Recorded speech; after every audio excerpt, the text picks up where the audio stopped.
of the Board of County Commissioners to order. We will have a moment of silence followed by the Pledge of Allegiance led by myself. So please join me in a moment of silence.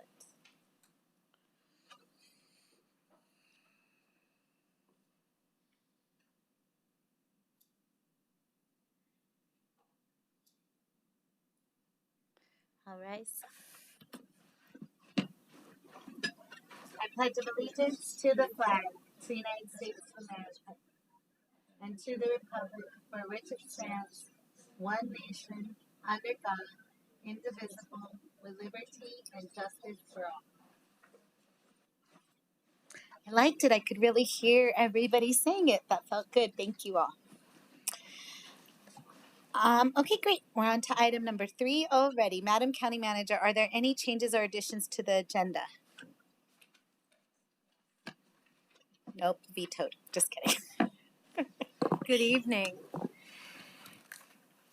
We Good are evening. requesting suspension of the rules for the following items. Behavioral Health Authority for 10A Behavioral Health Authority Division DFA capital outlay grants for the Mariposa expansion project on the Cure campus. Staff requests a suspension of the rules for adoption at introduction, moving the item to adoption resolution as item 9D. Request for suspension is to allow budgeting and expenditure of the funding in advance of the DFA grant deadline. Item 10B, budget. This is fiscal year 27 budget adjustments. Staff requests suspension of the rules for adoption at introduction, moving the item to adoption of resolution 9E. Request for suspension is to allow DFA. This corrects the DFA budget for the fiscal year budget submission, so we meet the appropriate deadline. A vote is required for each action. Thank you. Can we take those actions together? Okay, I so move both those actions. Can I have a second? Second. Thank you. Any discussion on the 2 items? Okay, wonderful. All in favor, please say aye. Aye. Aye. Aye. There, we have a pass. Thank you, County Manager. Commissioners, are there any changes to the agenda that you'd like to propose?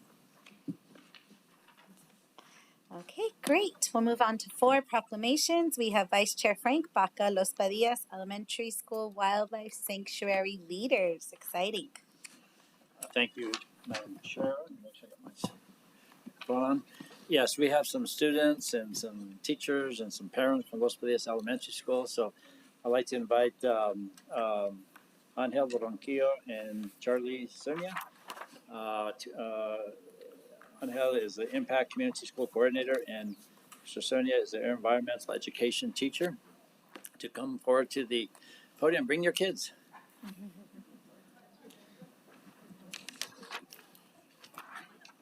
Yay, get us all that good young energy.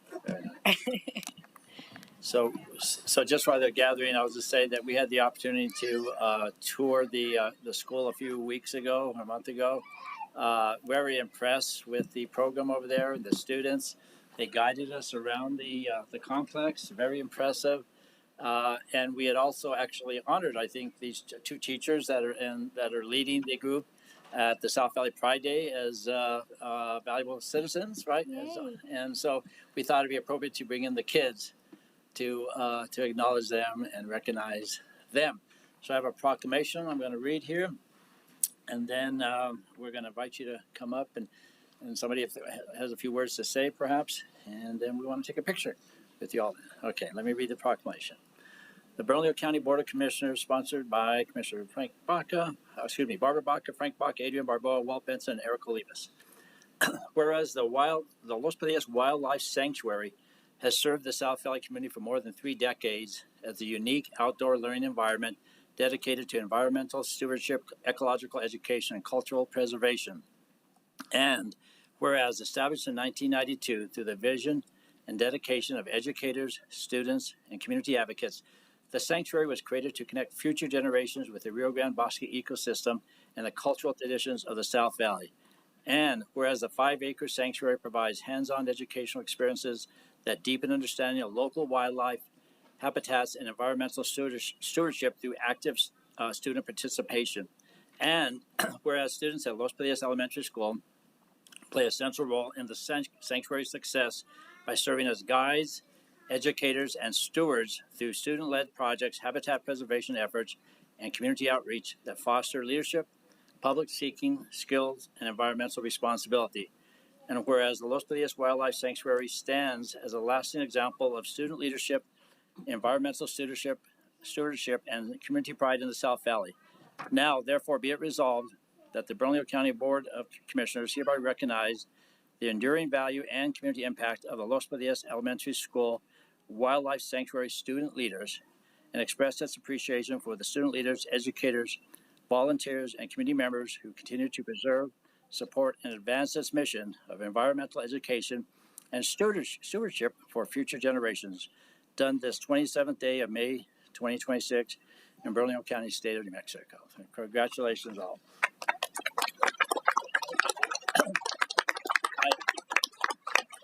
I do have a list of the students here. I think that maybe one or two may not be here, but I'm going to read the whole list and just recognize all of them. Ubaldo Gonzalez, you can raise your hand if you want, if you're there. Diego Parales, Gil Rodriguez, Melvin Franks, Wilder Greiner, Santiago Rascon, Abel Triana, Ramon Varela, Jada Reese, and Carlos Enriquez. All right. There's a representative that wants to say a few words.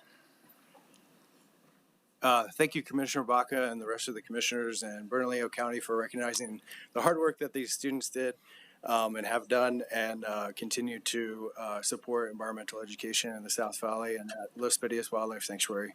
Thank you very much for your time and recognizing these students. Hello, Commissioners. Good afternoon. Thank you for having us this afternoon. We are thankful for this attention to the South Valley and the efforts that are going on. As you heard from Commissioner Baca, the Wildlife Sanctuary started as a community effort, and it continues. The work continues as a community effort there. It started as a community school council idea, this genius hour that we led with the students, and it continued to fruition. So we thank our parents, our administrators, and our teachers, and our partner organizations, Enchanted Equine being one of them that's present today. We thank everyone who participated in this, and thank you for bringing attention to the people of the Valley. Thank you. If I may point of privilege. Yeah, please. Yeah, I just want to thank you all so much for being here. Thank you. You look so sharp, all of you. Thank you for showing up looking so sharp and ready. I just want to thank you because our environment is so important, and thank you for really protecting it, caring for it. I'm a Barboa from the South Valley as well, so I really thank you all for doing the work to take care of our lands. Thank you. Anyone else? All right. Thank you all. And thank you for the parents who support their kids and bring their kids and get them involved in these activities. It's awesome. Very much appreciative for our community. But yeah, please come up and give you this proclamation and see if we can take a picture.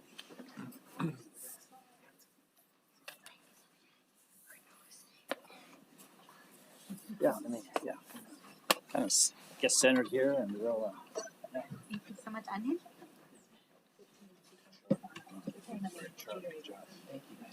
Come down this way, please. Yeah. You have to get centered here. So we I go. want a picture with all these sharp-looking South Valley folks.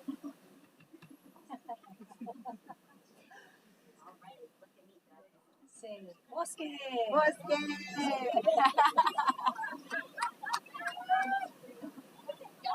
There's a few more photographers back there.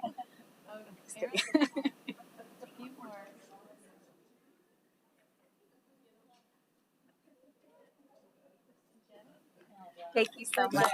Thank you.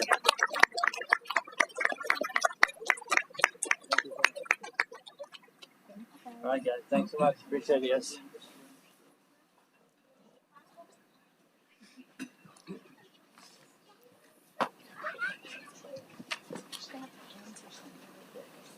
Oh, there's gift bags. I'm remiss for mentioning. Wait, before you leave. There were gift bags, and Micah, my assistant, is here or will be here shortly. Oh, she's back there. Oh, yeah. So she'll hand out the gift bags to you. Thanks again for your coming. Yay, good. Pins or something.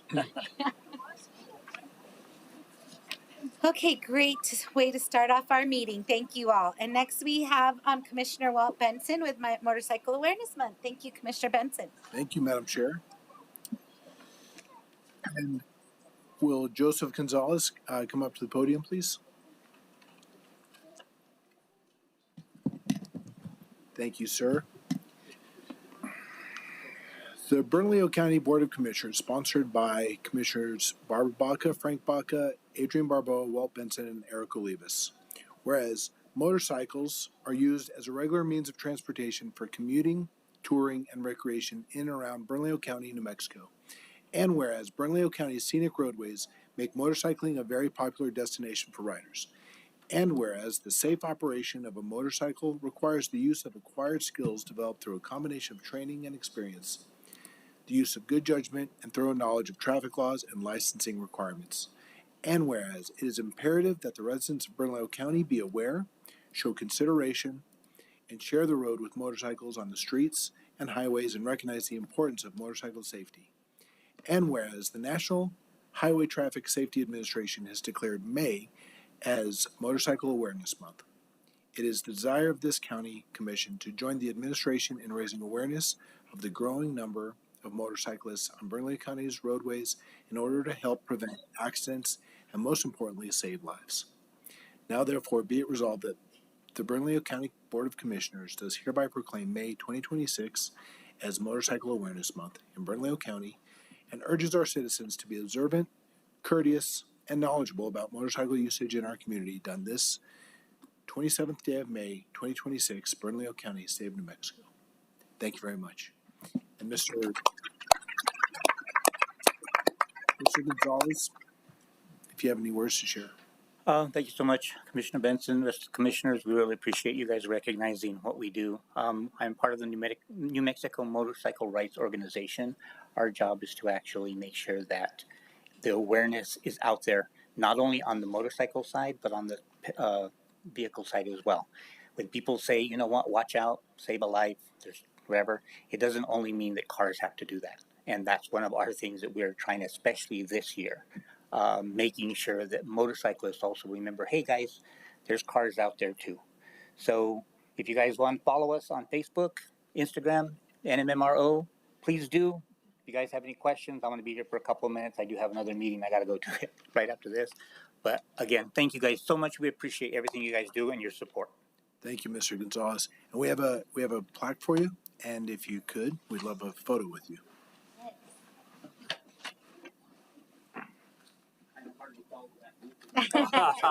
You did excellent. Thank you, sir. Thank you. Stay safe.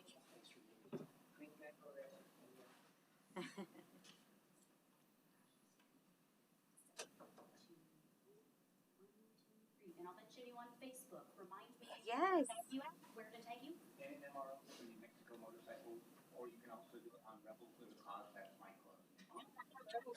Rebel with the cause. Thank you.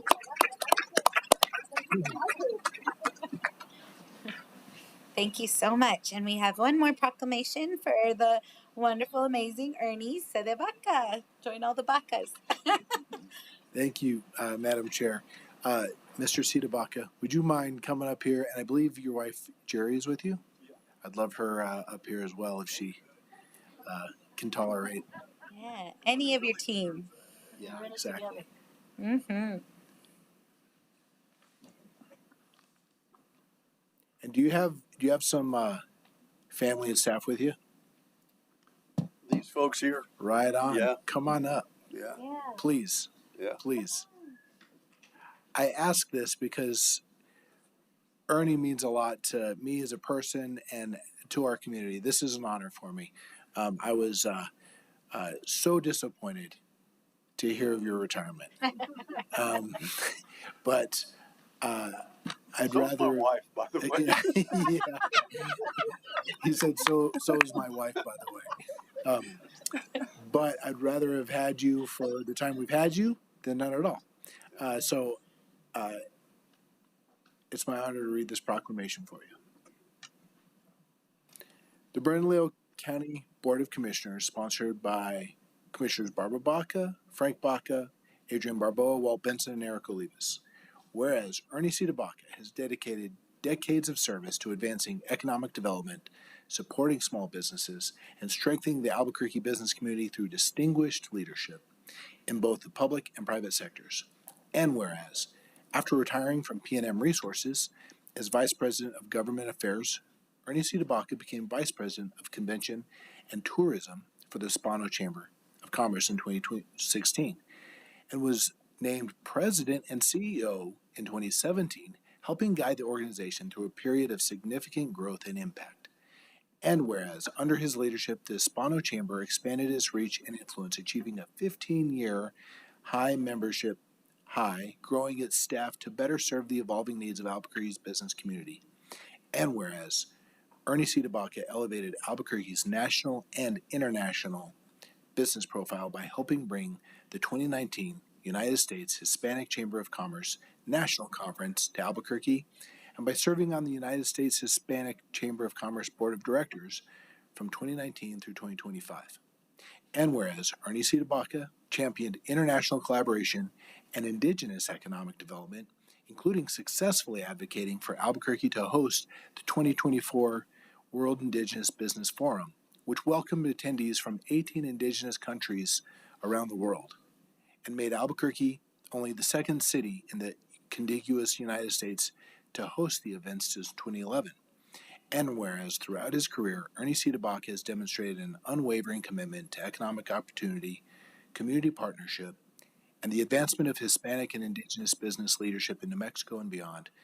Now, therefore, be it resolved that the Bernalillo County Board of Commissioners does hereby recognize and honor Ernie C. Baca for his outstanding leadership, service, and lasting contributions to economic development, small business advocacy, and the Albuquerque community. Done this 27th day of May, 2026 in Bernalillo County, state of New Mexico. Thank you so much, Ernie. And real quick, please.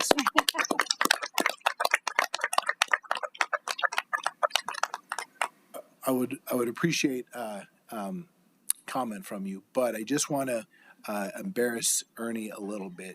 He's done so much for the community as the president of the Hispano Chamber. It is, as a business owner, it was the chamber that I was proud to be a member of because it represented businesses, the Hispanic community, but every business in the region. I mean, they were fighting for economic development. Different organizations have different missions, but the Hispano Chamber was just rolling up their sleeves and getting work done for creating jobs, creating economic vitality. And you've been tireless. And Jerry, thank you for sharing him with us. And whenever you get sick of him, send him back because we could use him or somebody like him. Thank you so much, Ernie.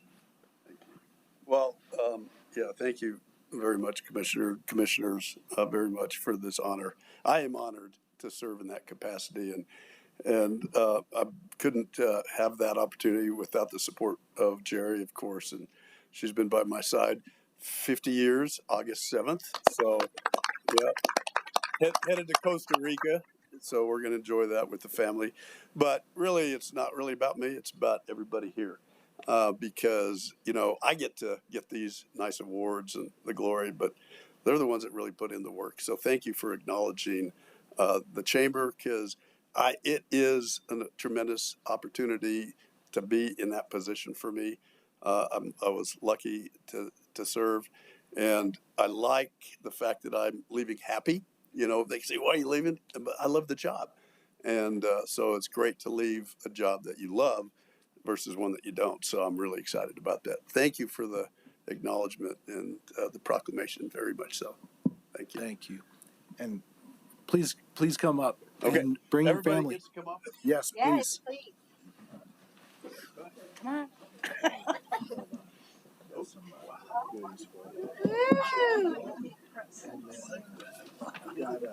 I've got a fancy pen for all of you guys showing up. And then make sure you're not. All right, come on down. Congratulations. Thank you so much. Nice to meet you. Thank you for being here. Yes, so are you all. Thank you for your work year round. Thank you. Thank you.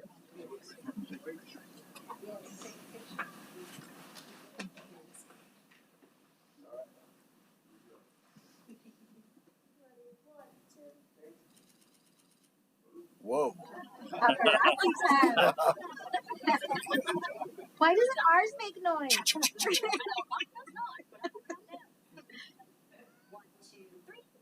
And 1, 2, 3. Thank you so much.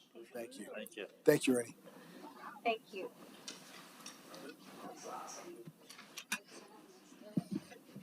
Congratulations and best wishes on your retirement, Mr. Sedevaca. Okay, we will move on to item number 5, public comment and communications. Each person who decides to do public comment will have 2 minutes and you will be alerted about your remaining time. When your name is called, please make your way to the podium if you are speaking in person. Before making your statements, please don't forget to state your name for the record.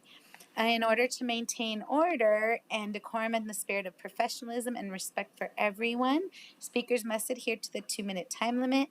If the conduct of the presenter violates the rules, they may be subject to removal. Javier, please call the names of the speakers. Thank you, Madam Chair. Tonight we have a total of 4 speakers with 2 speakers appearing remotely.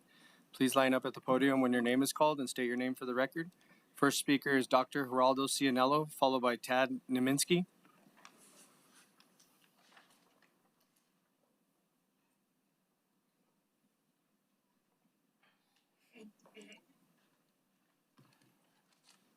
Welcome.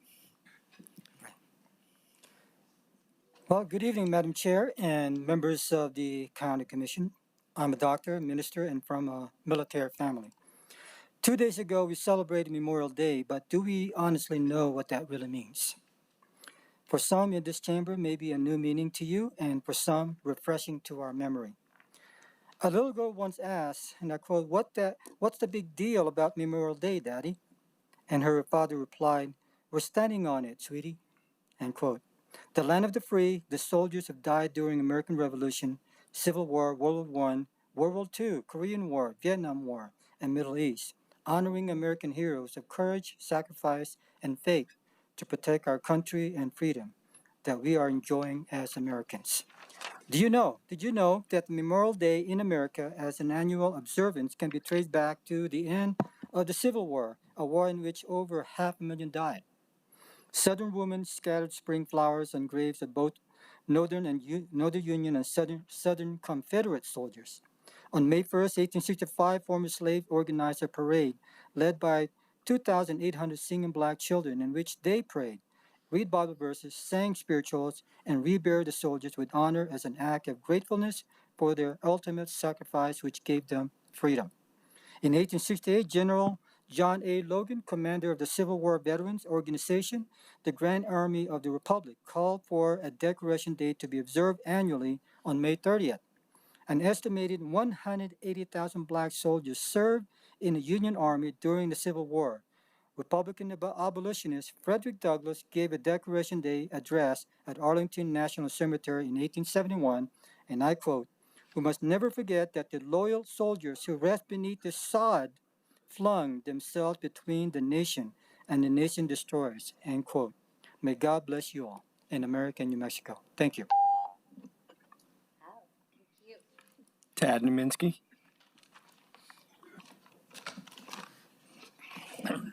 Thank you. My name is Ted Niemiecki. Well, why we having so many homeless people on the street? No jobs. What is the nice job? Went. Is it too illegal? Construction specifically. That's what is in common. Now, New Mexico Migrants Law Center, 625 Silver, Northwest. El Centro used to be, a couple of months ago, Mexicano. El Centro Mexicano to be, they change it. Why? Now, Office of Equality and Inclusion. Well, all about illegal immigration. I end up and I've been told you're not qualified. Get some little help. Illegal. This is for Mexican illegal immigrants. At Centro, one of employee manager make this statement. Well, now same thing going to City of Albuquerque Office Equity, which is another word for immigration, illegal. So anyway, that's where we at here in the city and this state, overrun by illegal. Now, no, never mind, I don't have time. We will now move on to our online speakers. Nikki Cruz.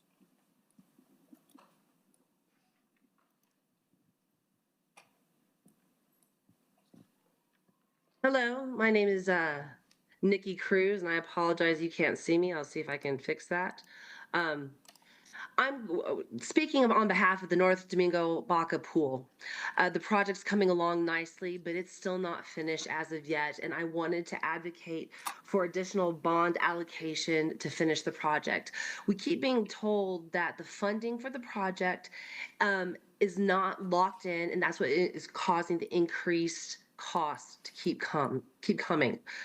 At this point, we need as much of the bond allocation from Parks and Rec, from the county, and from the state to finish off this project. I want to impart to you something that some folks who are not immersed in the aquatics community don't realize. We are 2 years out from the LA 2028 Olympics. One way for us to also make money back on this pool is to provide this long course pool as an option for altitude training for the national teams, from the U.S. national team, as well as international teams. The sooner we can get this built, the sooner that we can start recovering funds for the project and help continue to develop the economics around the area, around Albuquerque. We also have many, many athletes here who are going to benefit from this pool. We have multiple college level athletes who are looking to train for Olympic trials, and they have to have a long course meter pool, which this facility is going to have once it's completed. And to summarize also, May is Water Safety Month. Had we already had North Domingo Baca completed from the last couple of years, we would have been able to help the community learn how to be water safe, to have the physical therapy pool in there. And I wanted to advocate again for the whole project, that it benefits all nationalities, all ages, all genders. This is a life-saving skill that will come from the pool. Thank you so much. Thank you. Chris Alonso.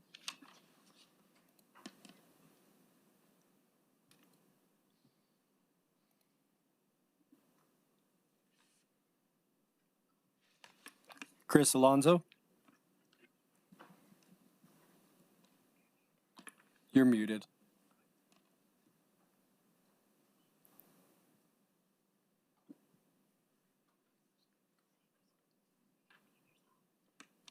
Chris Alonso, if you could please unmute yourself.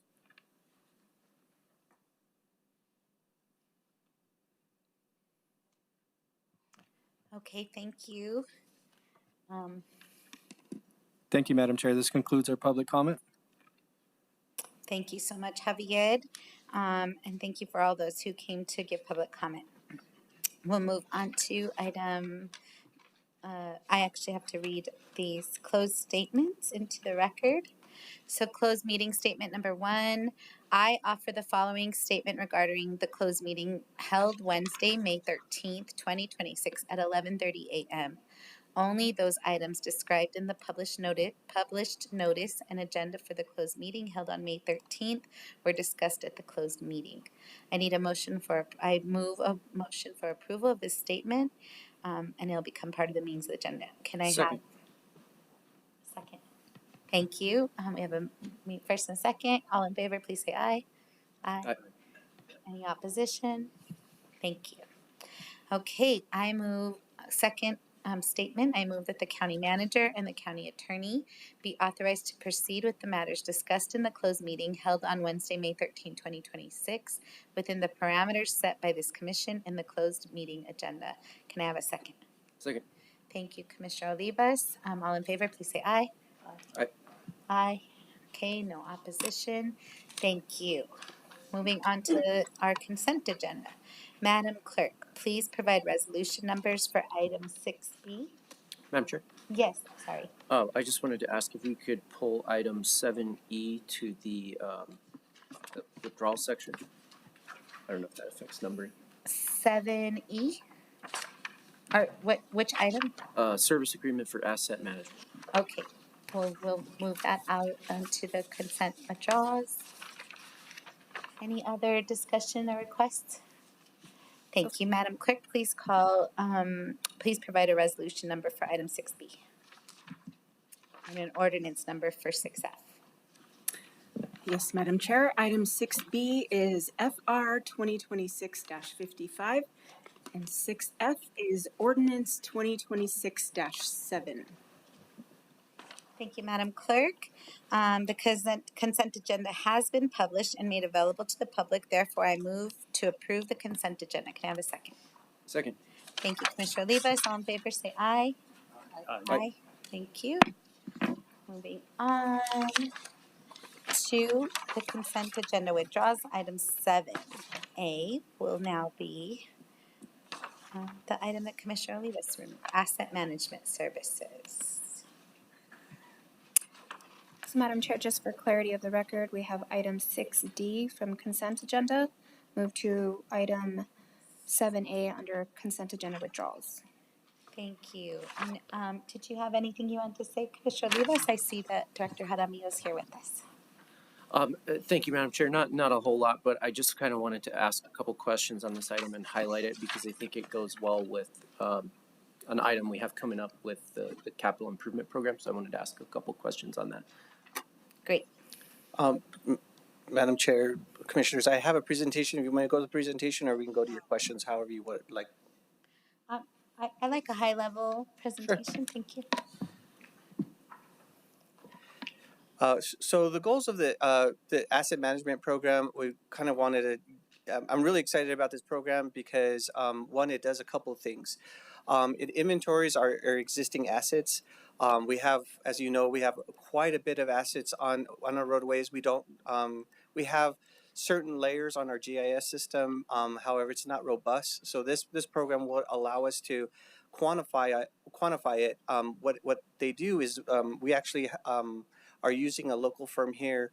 What they'll be doing is using a LiDAR that will be able to scan all of our existing assets and quantify those, putting them on a GIS layer. And basically, it's a map and identifying everything that we have.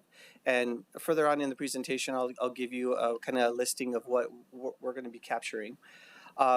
With this system, we did choose a consultant who is Cidian. And what they do use is what's called an ADAPT system. And this program will provide, again, like I mentioned, all of the GIS assets within a map environment. This program will also allow us to prioritize projects based off of the input that is received from the scan. And the next here, you can kind of see what I'm talking about. So what it does, it scans our not just the assets, but also our pavement, and it gives a listing or just like a grade of where our existing asphalt is, and the condition of it. then it prioritizes it based off of, you know, the worst first. We may have, you know, number one project may be in the East Mountains. The number two project may be in District 2, down in the South Valley or wherever. So it could be all over the place, or they could be all in District 5. You know, who knows? So when we get the information, we'll be able to utilize that. The program will also run, you know, scenarios. So if we have, you know, funding for maybe, you know, the first project may be a huge project and we don't have funding for that, we can either do bite-sized pieces or look at, you know, doing all at once, or, you know, just running different type of scenarios. So if you as a commission would like to prioritize one other roadway, you know, like number 3 versus number 1, we can run that scenario to see how that would fit into the program, into our budget program, and see how, you know, how it looks and reduces the priority. So it's a really good program that I think it will benefit everybody. It would also allow for our system to be currently we're on a paper system for our work orders. We're now, this program will incorporate that. So we have sunsetted our mobile 311 system, and this system will take that over. So it will allow us to issue work orders to our folks out in the field, where they can take pictures of the completed task, and then if a constituent comes in, we can communicate that picture to them, showing them that we did complete it. So it's a really robust system, so we're very excited about that. It also allows us to share with other departments because it utilizes LiDAR system. It's kind of a design grade type of information. So if we need to do a quick to see if this ramp is ADA, we can run that scenario, and we'll have that information available. So we'll be sharing that with our technical services folks. And as I had mentioned before, these are all the assets that we plan to capture. We were very methodical in how we wanted to do this. You know, we worked with the vendor quite a bit to make sure that we were inclusive of everything that we thought we needed. So here's a kind of a lot of the things. A lot of something else that we want to kind of emphasize is that this gives us kind of everything that you see on the surface, right? But it doesn't capture anything subsurface. So what we're trying to do is we're going to be working this summer to identify all of the culverts that are underneath and incorporate this into our system so that we have an all-inclusive system. So we'll identify all the culverts, the sizes, the locations, all of that. And again, it will be incorporated into the system so that we can have an all-inclusive map of things. So the action of this one is to, staff recommends the award of the RFP to Cidian Solutions Incorporated, approval of the service agreement with Cidian, and then also authorize the county manager to enact any future amendments to the service agreement. And for that, I stand for any questions. Thank you, Director Hadamian. Thank you, Madam Chair. Thank you, Director. I think you answered most of my questions just in your very detailed presentation and slides. So it looks like this will inventory not just the road condition, but the stop signs on the road, the pavement markings, the guardrails, everything that's sort of in the right of way. Madam Chair, Commissioner Olivias, that is exactly it will capture everything within the roadway right away. Awesome. And so, you know, that would allow us, I think, in a much more efficient way to respond. Like we've had some of these requests from constituents that have said, oh, there used to be 3 speed limit signs on this road and now there's only 1. That would allow us to sort of instantly determine if that was true or not, right? Like we could go and say, yeah, there was 3 and now there's not. That is correct. Great. On the fiscal side of this, as I was looking through the packet, it looks like it's basically a fixed price for the first 3 years, and then there's a potential escalator if it's continued. Is that accurate? Madam Chair, Commissioner Olivas, so the way it's structured, there is a fee associated with it. We are funding this through our right-of-way usage. with that, we anticipate being able to capture that. But you are correct that the escalator only happens if we decide to scan again. They do recommend every 3 years. We don't know if we would need that, depending on the amount of additional infrastructure that we think we have. We think we can get away with maybe 5 years, but that's to be determined. Got it. No, that's super helpful. And what's your knowledge on what other jurisdictions are doing? Like, does the city do something like this? Do other large counties have these programs, and how frequently do they run a scan? You know, Madam Chair, Commissioner Olivas, but the only experience that I have had with the asset management has been with the state. They had a similar robust system.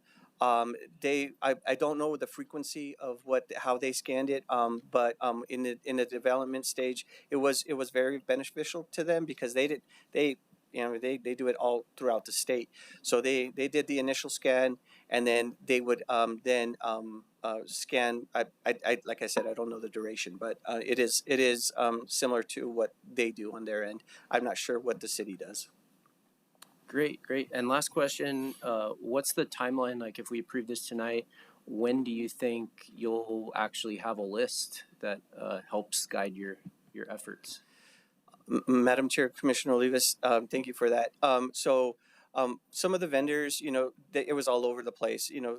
Some of them were 9 months, some of them were a year and a half to get something workable. This particular vendor has made it clear that they can do it within a year, maybe less. We're aiming for 9 months. But the initial scan can happen as soon as we can get this thing procured. They're ready to deploy. Great. Well, I fully support this. I think this is a smart move on your team's part, on the management's part, and it really dovetails well with our CIP ordinance that hopefully we'll adopt in the coming month, because I think this is a really smart way for us to make decisions and, more inputs, more data to really be able to answer those questions when people say that their road hasn't been repaved in 20 years or 50 years. This will really allow us to have the data, have the answer on that, and be able to prioritize that, not just based on I know we have some great people, I don't know their names, but that you've told me about, the person that drives the road that knows every road and when it was paved and, how long that sign's been there and all that stuff. And those are awesome, amazing assets to the county. But, people retire, people move on, move up. And so we've got to be ready for that next generation. So I think this is great. Madam Chair, I move approval. Thank you, Commissioner Olivas. I second that. Any further discussion? Yes, Frank. Commissioner Frank. If I may just, I support this program as well. It's and I think you have a second, right? But if I may just ask one more question, follow up, Madam Chair, that it will not provide us with, it'll provide us with a snapshot of the condition of all these assets at the time that the survey is taken. Is that right? That is correct. But it won't give us any historical data. I mean, it won't be able to detect that this road was paved in 1955 or 1985. I mean, that information obviously is not going to be part of this survey. That is correct. Do we have that historical information in our records that somehow could be integrated with this system? Madam Chair, Mr. Vice Chair, a lot of the knowledge is up here, with my staff, and so they can estimate it. To my knowledge, I do not know if we have any historical data. We do have as-builts of when things were designed and implemented. We can estimate based off of that. Other than that, it's more of my staff who has been on board for many years, and they can tell me pretty close so that, but the other indicator obviously is the condition of the roadway. A typical roadway will last about 30 years. If it starts deteriorating and we know, we can estimate that, it's probably time to redo that particular roadway. Thank you. I'm not sure if, in terms of, and that last slide was very informative in terms of the assets that are going to be covered in this very impressive list, to be honest with you, in terms of drains and culverts and things that are, some of which are underground, right? And so I'm just wondering. I mean, I heard your answer to Commissioner Olivas, but to do that in less than a year, I believe there's 785 miles approximately in Bernalillo County that we maintain, that we monitor. I'm just wondering, I mean, that just seems like a lot to do, just to do the mileage, not to mention the roadway signs. Can somebody go back to that slide, the very last slide that shows all the different things that are going to be incorporated? So, Madam Chair, Vice Chair, the LiDAR is a great, you know, is a great technology in that it can go up to 55 miles an hour and be able to capture everything. So actually the scanning portion of it is only slated to be maybe like 2 or 3 weeks. Oh, really? And they can capture all of that information.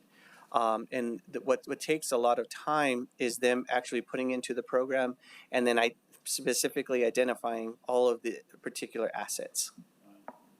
No, that's great. I mean, I think this technology is amazing, and it's welcome. I definitely support that. I think it's important information, and so yeah, thank you for bringing that forward. Can you show that first slide that shows the vehicle? I'm just sort of amazed by all the things that Google Earth does similar stuff. And you can see that, you know, there's the cameras up on top, and then there's a scanner, and that scanner is what's going to detect the condition of the asphalt. So it's going to, you know, capture all the anomalies that are on there. I'm nerding out on this, so it's going to be awesome. We like it. Thank you. Thank you, Mitchell. Okay, thank you. Any, yes, Deputy Archuleta. I was going to say Olivas. Madam Chair, Commissioner Olivas, I actually texted Ms. Denise Peralta, who is the program director for DOT that administrates their asset management program. And what she's saying is they collect the right lane on all national highway system roads every year, and the other DOT roads are every other year. But they only focus on the pavement sections and the bridge structures. Thank you. Any further questions for Director Jaramillo? Okay, we have a motion, a second. All in favor, say aye. Aye. Okay, we have a unanimous approval. Thank you. Yes, next, thank you, Ms. Director Kathy Court, Government Chief of Government Affairs, to present on our capital improvement.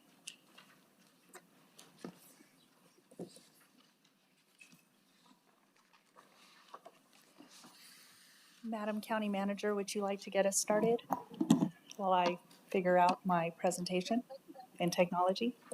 Thank you so much. This is a really, for us, a very exciting night. This is a program and a project that so many of the staff and all of you have been engaged in. And we wanted to start by thanking you very, very much for the feedback and input and allowing us to present and work with you at a workshop. Commissioner Olivas, I wanted to see if you wanted to make any introductory remarks, since this is an initiative that you've been leading. Thank you, Madam Chair, Madam County Manager. Kind of, great timing with the last item.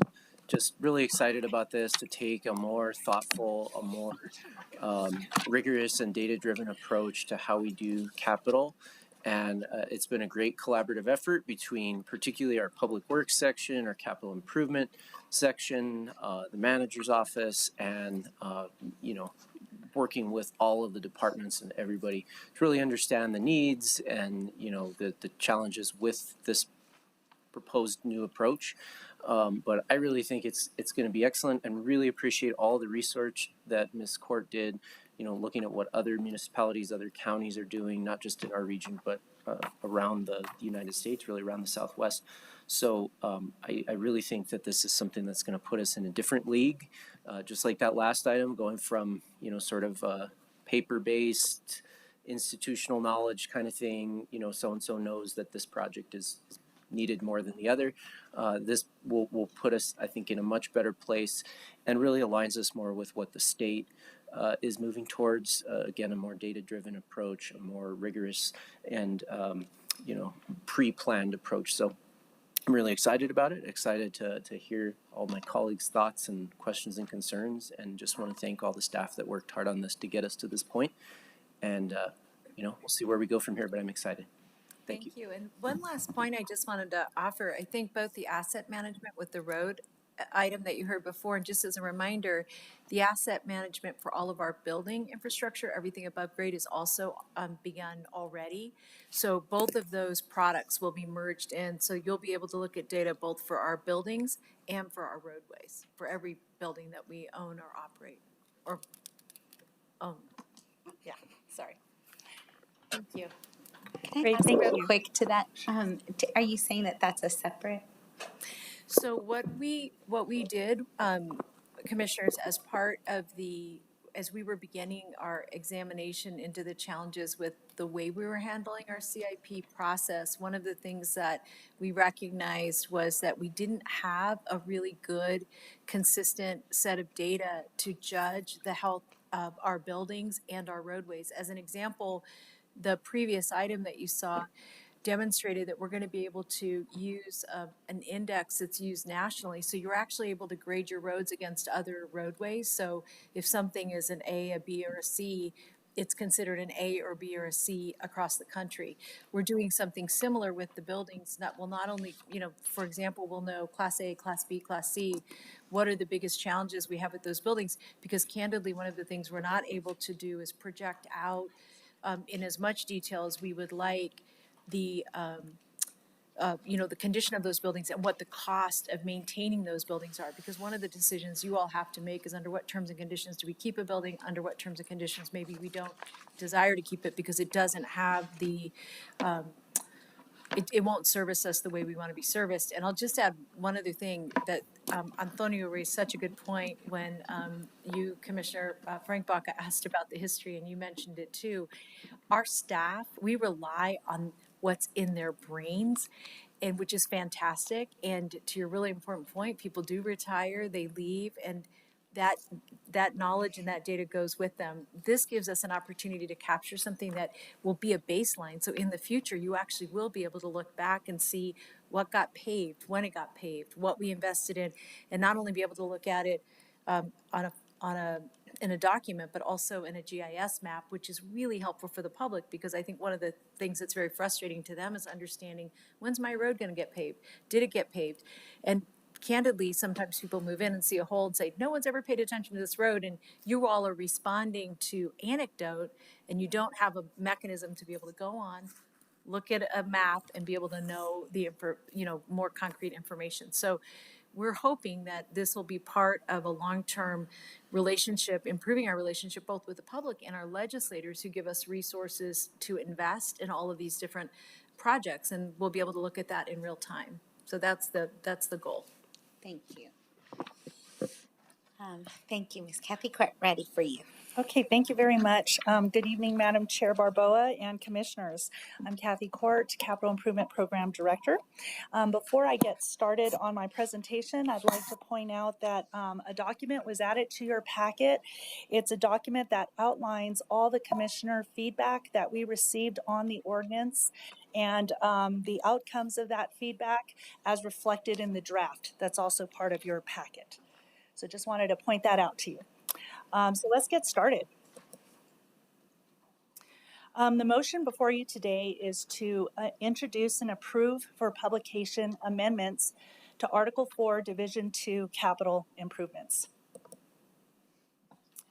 We started this work more than a year ago. It was April of last year, and it's entailed a lot of feedback, a lot of interactions with staff, with you as commissioners, with our executive leadership team.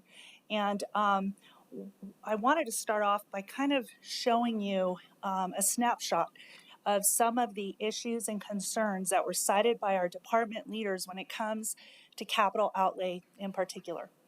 The first one we can't do too much about, too many systems and timelines. We've got our own internal systems and timelines, and we've got DFA's systems and timelines, and we're not going to be able to change that, but they're both critical and they're both necessary. Nonprofit funding expectations not being met, indicating misalignment or unclear requirements. A need for clear business plans from our nonprofit partners. A lack of evaluation of projects both before approval and after implementation, insufficient project specificity, resulting in unclear deliverables and outcomes. Conflicting priorities among elected officials, complicating project selection and sequencing. Fluctuation of project costs, something that we really can't control, but it is indeed playing a role in not being able to finish projects in a timely fashion.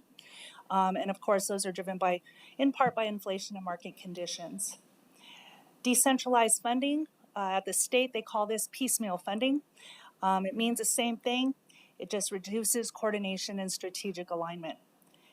The quantity and audit findings that we've received, especially in my team, suggesting issues with compliance, documentation, and or oversight of the capital grants. Unexpected nonprofit grants, which can disrupt our planning and priorities. Communication gaps with the state, indicating a need for clearer, more consistent coordination. This is actually getting a lot better because of DFA's move toward some refined processes as well. Staffing capacity constraints, limiting the ability to manage or deliver projects effectively. And a lack of a solid project ranking system, making prioritization difficult and sometimes unclear. So we looked at these issues. As Commissioner Olivas said, I did a lot of research on some very like-minded counties in our area, and we started trying to figure out how we can tackle some of these issues with an updated ordinance, the ordinance having been updated last in 2013. So it was well overdue for an update. What I'm going to do here is just kind of outline some of the key updates that were made to the ordinance that we think are really going to improve our capital process here in Bernalillo County. Number one, the ordinance proposes an internal capital improvement plan technical working group charged with reviewing technical evaluations of projects and recommending priorities to a capital improvement plan external advisory committee. The ordinance also suggests an external capital improvement plan advisory committee. This would be a committee comprised of one member appointed by each commissioner to meet quarterly and to provide advisory recommendations of proposed capital program investments and annual capital project rankings. We're really focusing in our ordinance on an expanded array of funding opportunities to rank and finish projects that go beyond capital outlay and biannual general obligation bonds. This correlates to county managers' request that we really try and meld our capital program with our budget process every year. Our ordinance was originally drafted and really put that focus on capital outlay and GO bond. But we really need to understand, and we really need to face the fact that we are actually using a multiple array of sources to try and finish capital projects in a timely fashion. The ordinance also suggests a clear timeline for actions, including approval of an annual ICIP as required by statute, approval of an annual priority resolution, and a GO bond process to identify projects for inclusion on ballots proposed to the public in even years. The ordinance also talks about the use of technical evaluations as supporting documentation for all project rankings. The ranking system will allow for the pursuit and completion of top capital projects in a timely fashion. The ordinance also aligns with the new State of New Mexico capital outlay procedures as outlined in House Bill 247, which was passed by this 2026 New Mexico legislature. Among House Bill 247's requirements is that it does cap reauthorizations to only one time for 2 years at a max, which basically means when we are awarded a capital outlay grant, we need to expend that grant, especially if it's for construction. Those are usually 4-year grants. So basically, it's giving us 6 years to expend that grant, or the money gets reverted and put into a fund that is going to be used for a grant program for capital projects. The bill also requires project readiness evidence before money can be expended. The way DFA is doing this is we have a very detailed, arduous questionnaire that we must answer for every single capital grant that's awarded to Bernalillo County. In fact, it's that questionnaire that's going to form the baseline for a project application process, because if we're being asked these questions by DFA, we're going to ask our requesters to provide us as much of that information as well, because we need to do that with DFA now. The bill also requires new appropriations of $100,000 or more to be included in an infrastructure capital improvement plan. Our ordinance actually calls for every single project that we're managing to be included in our ICIP, ranked accordingly, and then included in the DFA's ICIP system. The bill also redirects unexpended grants away from the general fund and into that capital development and reserve fund, which is basically a grant program. And it also, kind of scary, but it does create a freeze and reappropriate mechanism for stalled projects.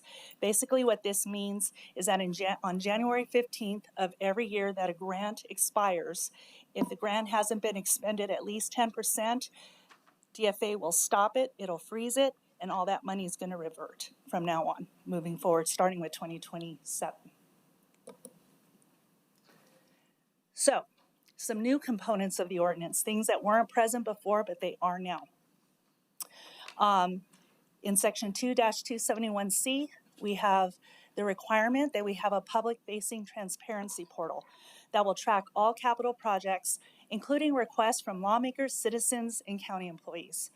The portal is under development now, and it will be public in the fall of 2026, and it will be tracking all project and funding progress for each capital project.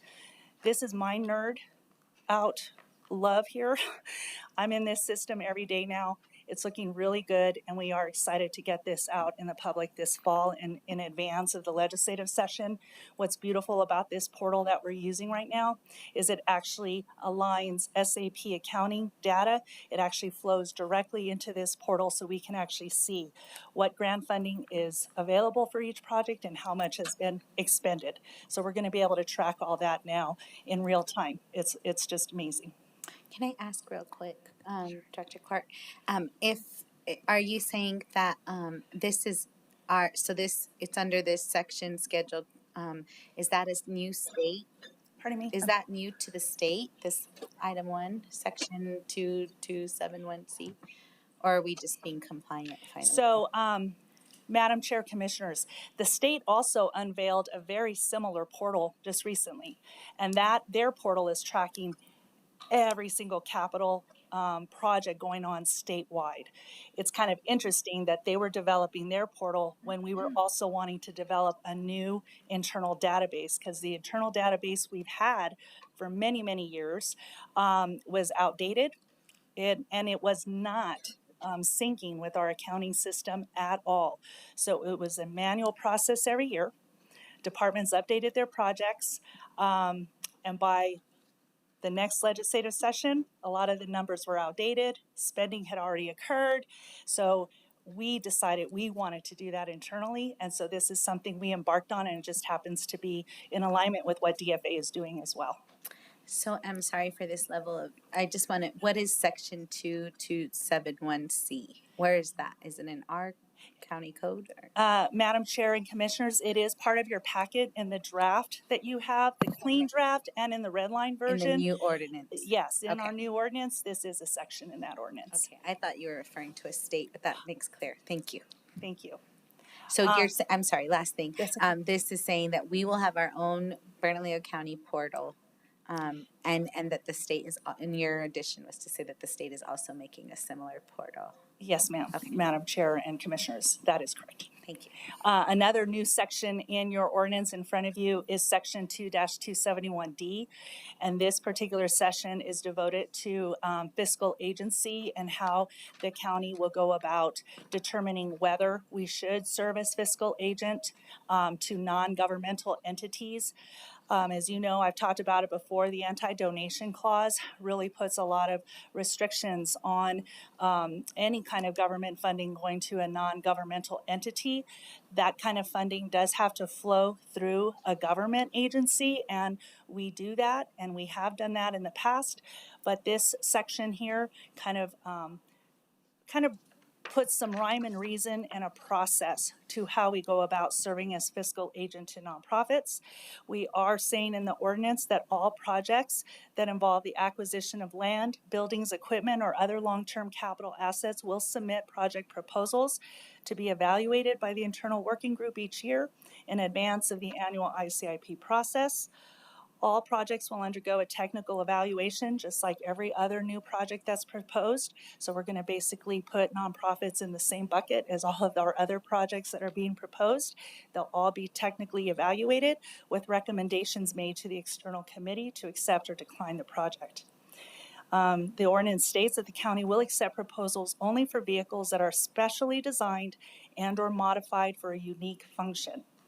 It also states that nonprofit projects in the annual priority resolution approved by the Board of County Commission are the only projects that can seek capital funding or federal earmark funding in the following legislative sessions. It states that all buildings and equipment purchased belong to the county, and the county is under no obligation to secure or identify other sources of funding for a project. It also states that the county will follow state of New Mexico and federal government requirements in the disposition of state or federal grants.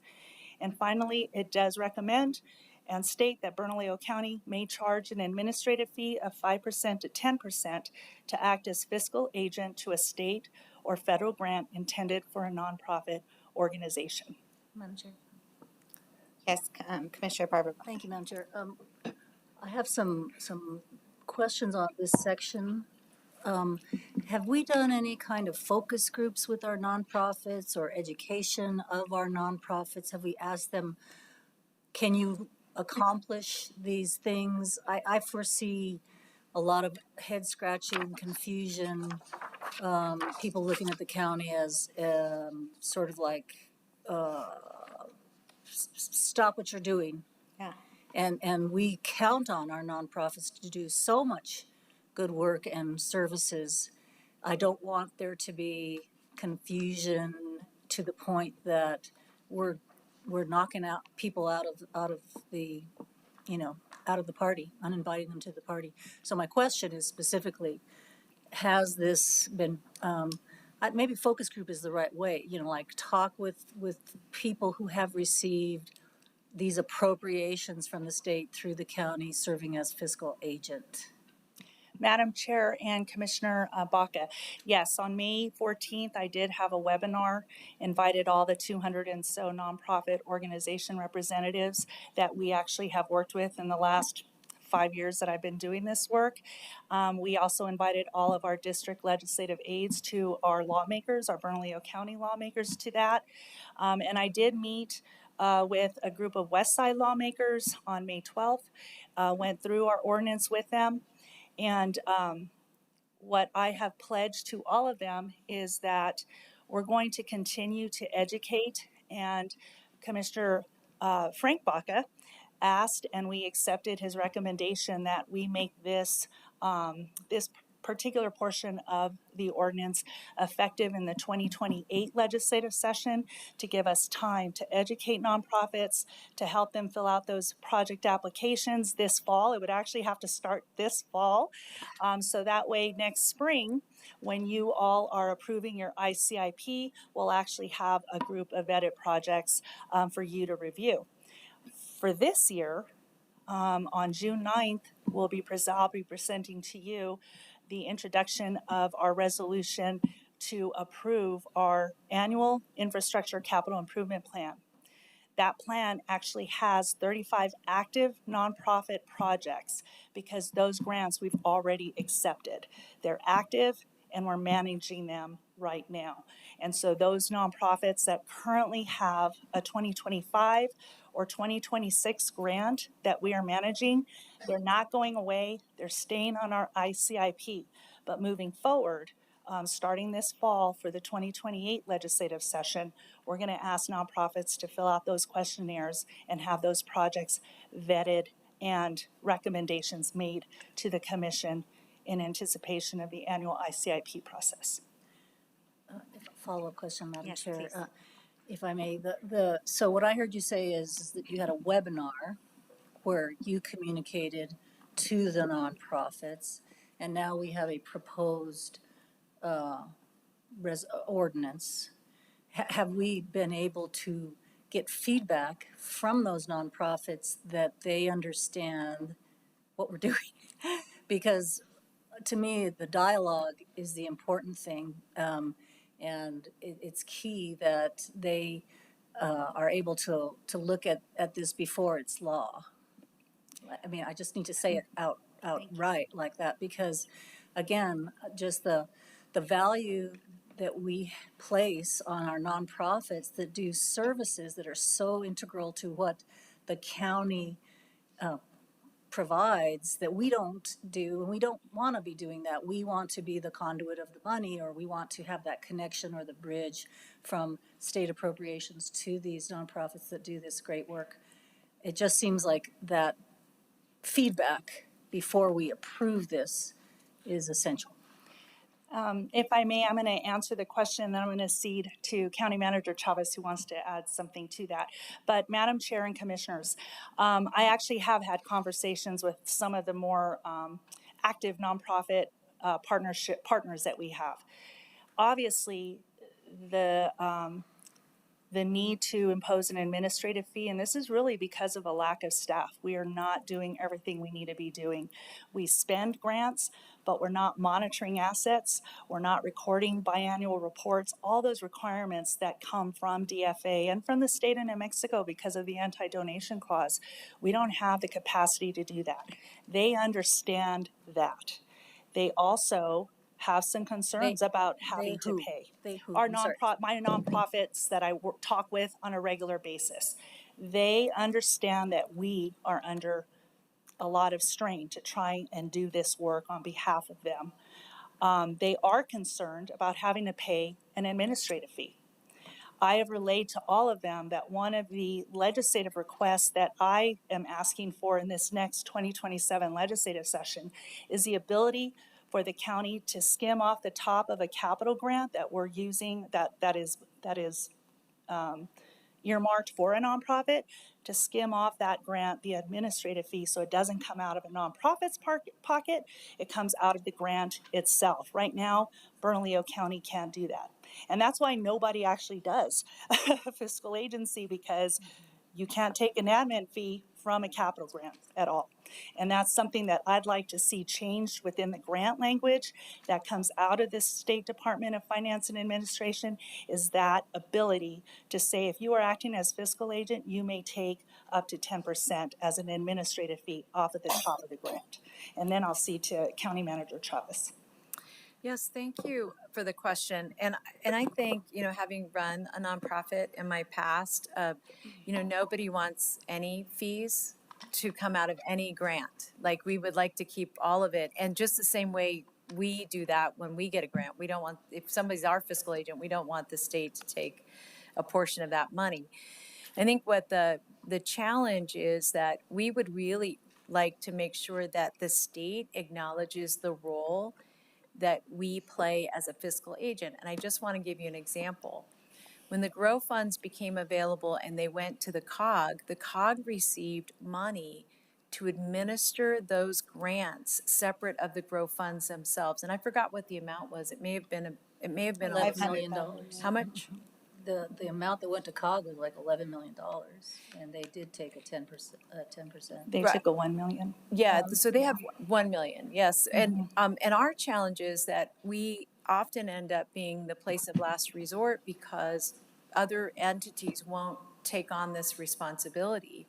And all of you, I think, at one point or another have reached out to me, including yesterday, to ask me about where a grant is in the process, because it is the way we're, I think DFA is really moving in the right direction and trying to align and make information more clear.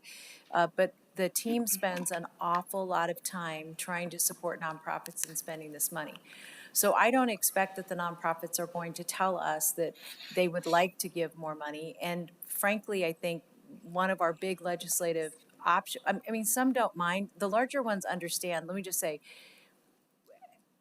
as having run a nonprofit, there were many times that we received grants that an administrative fee was taken off the top if we had a fiscal agent or a partner who was doing the administrative component of a grant. And so I think part of what we're really trying to do is show the value add and make sure that we have the service that we can actually provide to the nonprofit to help them spend that money. And we want to do this because the legislators want us to do this and you want us to do this.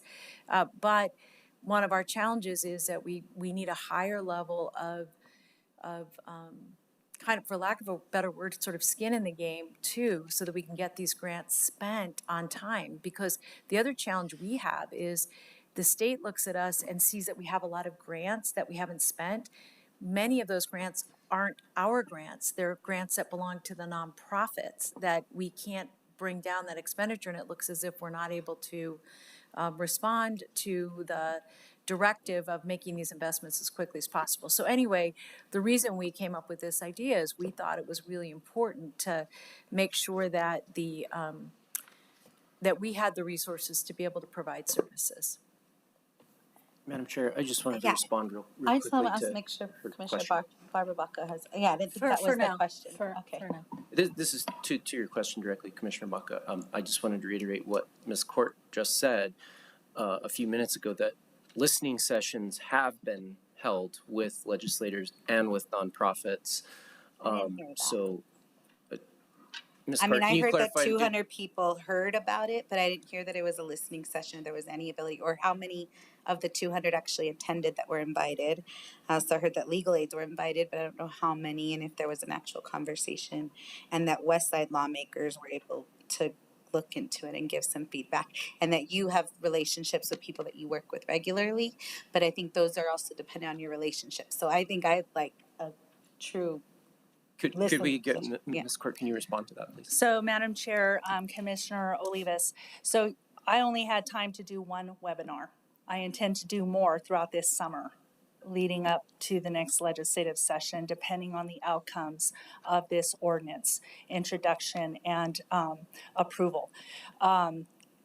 We've worked really hard, and the actual discussion started on May 12th, May 14th, just because that's when I could do it. But that doesn't mean the discussions end. I still intend, I want to go out to every quadrant in terms of our lawmakers. I want to do the South Valley lawmakers. I want to talk to them and their DLAs about this ordinance. I want to do that throughout the county. I just haven't had the time to do it, but I pledged to do it, and I pledged to do that at the webinar. 200 people were invited, only 78 showed up. Among them was House Speaker Martinez's DLA, District Legislative Aide, along with those West Side lawmakers and their DLAs. I will tell you that the feedback I received from the lawmakers themselves gave me a lot more confidence about what we're proposing here, and mostly because they welcome it. They welcome this. They welcome a process that gives them some leverage too. They get asked by so many people for money, and there's no process for them to be assured that they're giving money to a project that's actually going to stand its ground, right? I think we're all asking for that. Yeah, all right. of us have been asking for that. I even indicated, Cynthia Borrego, Representative Borrego, and I had that situation arise again this year, where we had an entity ask for $5.6 million. They made it look like they were breaking ground on April 1st. She gave them $40,000. When I asked them to fill out that questionnaire in order for DFA to release that 2026 grant, they indicated they were only 0.005% funded. And I was like, what? So I called them, and are you funded or are you not? No, we're not, but we'll just get equipment. Well, I can't buy you equipment for a building that doesn't exist. I called Representative Borrego. She was like, oh my gosh, I gave them $40,000 because I thought they already had the money because they had a groundbreaking scheduled. So this is what we're trying to accomplish, and they welcome it because it's going to allow them to say, did you talk to Bernalillo County? Do you have an ICIP number? Has Bernalillo County vetted your project? Because they can't tell if a project has been vetted or not. Representative Little said the same thing. I get asked so many things, And now this is going to give me some fallback to say, wait a minute, what's the rush? Have you worked with Bernalillo County? Have you talked about this project? Why do you need the money right now? And they want this project. That was my initial feedback from those lawmakers, and I anticipate it's going to be very similar with other lawmakers. Some won't like it. I know that. But all in all, I feel very confident about this body of work and the initial response I received.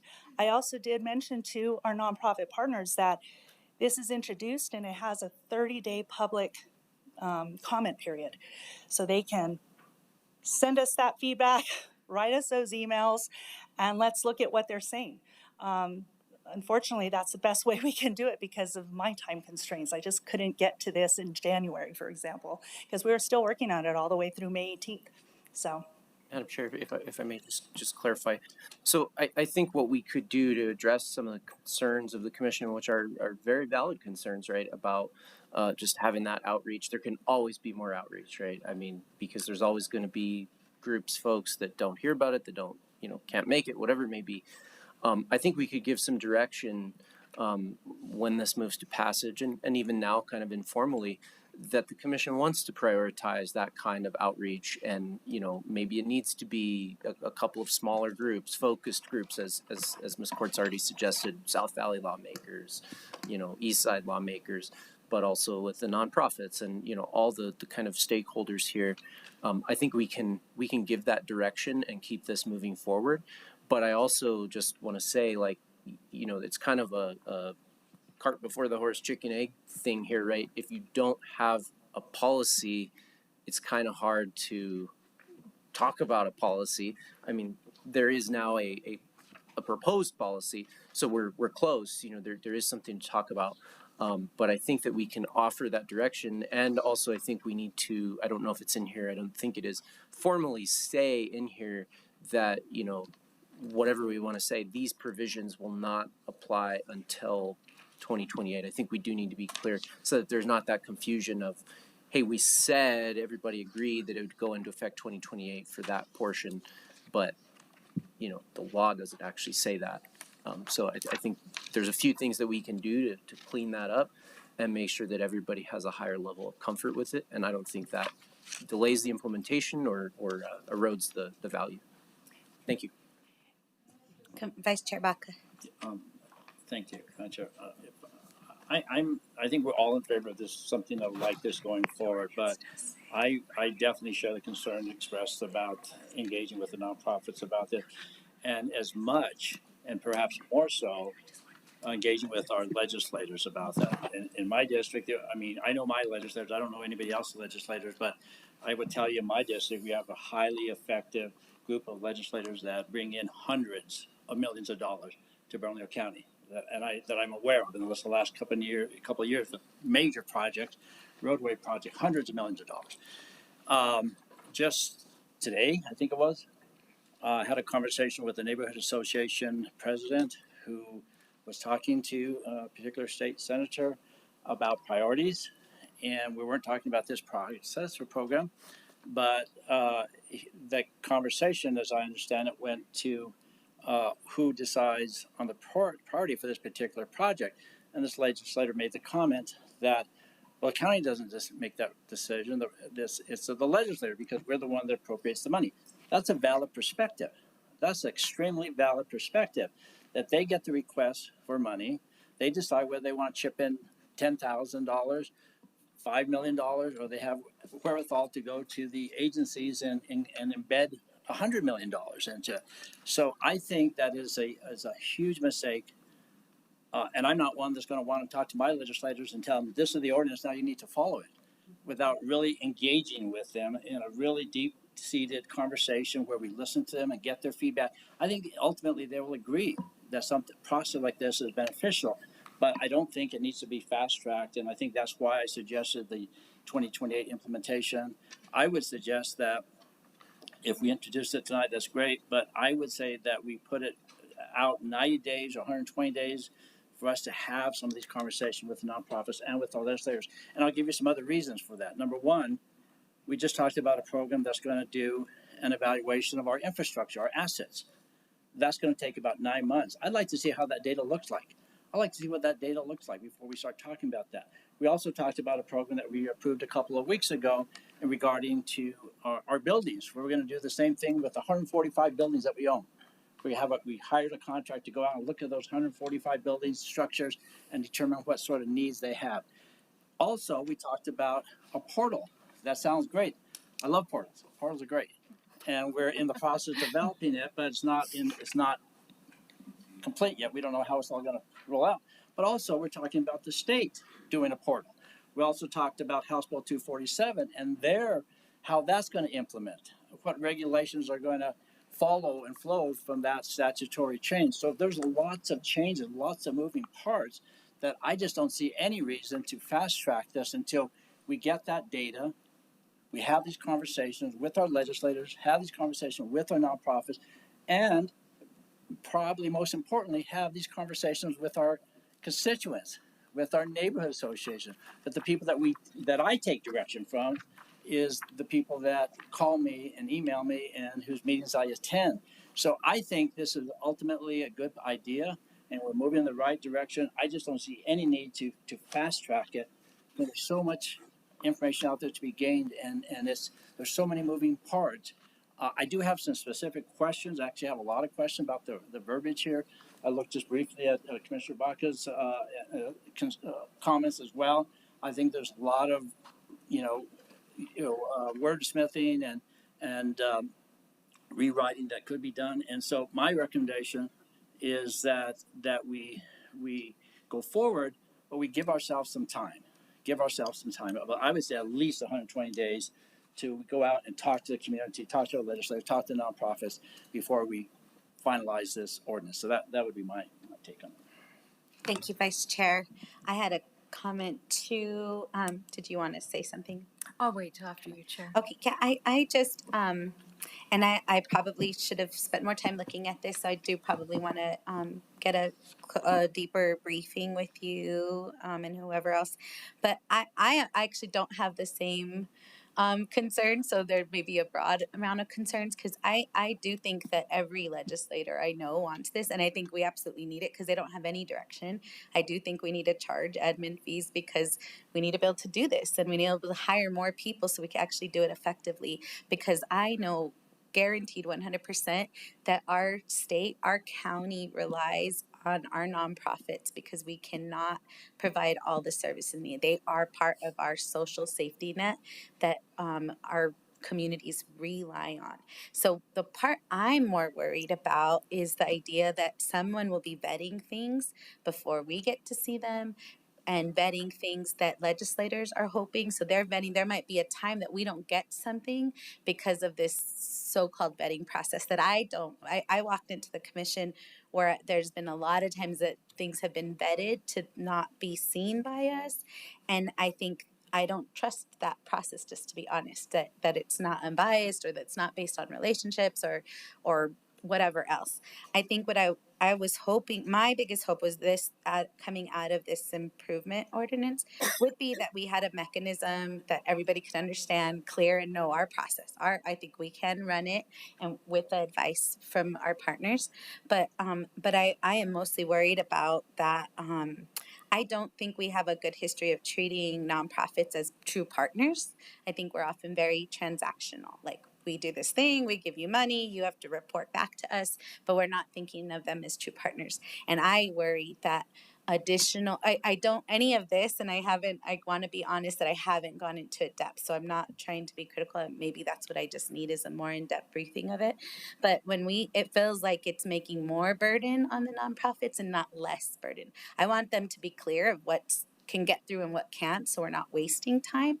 But I also just worry about the additional burden when everything we have is already like, I've worked in the nonprofit sector my whole entire life, and no other funding source do we have to report monthly on. Do we have to show every dot and T that the way I see that the county does have to do that. So I just worry that this creates more burden as always, on the little people, and we don't have that same burden for the big folks that are seeking money from us. So I guess I just want, I do think that for me, the nonprofits are the most. I do think that a way that for the legislature, it's about educating them so that they can follow a process. For the community and nonprofits, I think we need to meet their needs more clear. And maybe this does this, so I just want to be true that I haven't dove into it the way others have. So I hope that that is true. But I think we could use some time, and just in that learning sense that people will need to be able to understand. So let me just take a kind of a big giant step backwards for a moment. So the reason that we worked as a team to create this process is because to date we have no process. And so the point that you just raised, Chair, I just want to lean in and say that part of the reason I think there's that there's distrust about maybe this person getting their needs met and this other person not getting their needs met, and the staff running off and trying to build buildings on their own. And I mean, when I got here, that is what I heard from all of you. I mean, Commissioner Frank Baca, you came a little later, but when I was going through my interview process, among the issues that you all raised was we give direction and we don't know when the project's going to be done. Funding gets moved in ways we don't understand, and it's not transparent, fair, or clear. The entire point of this process is to be able to do 4 things. Well, she gave you a long list of other things, but I'm just going to talk about the 4 that you all, for the most part, gave me feedback on. One is, how do projects get introduced? Period. Like, is there one shared way that when someone has an idea, they can fill out a form, get that process, that idea of a project into a process? So one was having a shared process. The other was having a very transparent process, which is why there's this committee set out, because the idea was, let's get data and let's use that data so that you all have options. And I want to give you one example just on that data front. Because we don't have consistent ways, as an example, to grade our buildings, I cannot tell you that I understand how we're prioritizing the investments we're making in the infrastructure in the organization, because in many respects, we're kind of leaning in when there's an emergency instead of being able to have a plan. So third thing was, let's have a plan. And fourth is, we don't want you all taking votes where you aren't giving us direction on priorities. And I want to give you an example of that. We had a plan that I think went through the PDS that said, these are the community centers we need, these are the parks we need, these are the infrastructure we need. And there was no opportunity for you to tell us, here's what number 1 is, here's what number 2 is, and here's what number 3 is. So what happens is that plan is out in the world. Somebody gives us money for that, for project A or B, and you'll see this in the next few weeks as you're voting on things, and we move on project A or B either because we get a legislator who's interested in it, you all vote to put it in a bond even though it hadn't gone through any process except that, you know, you and a few other people really like it.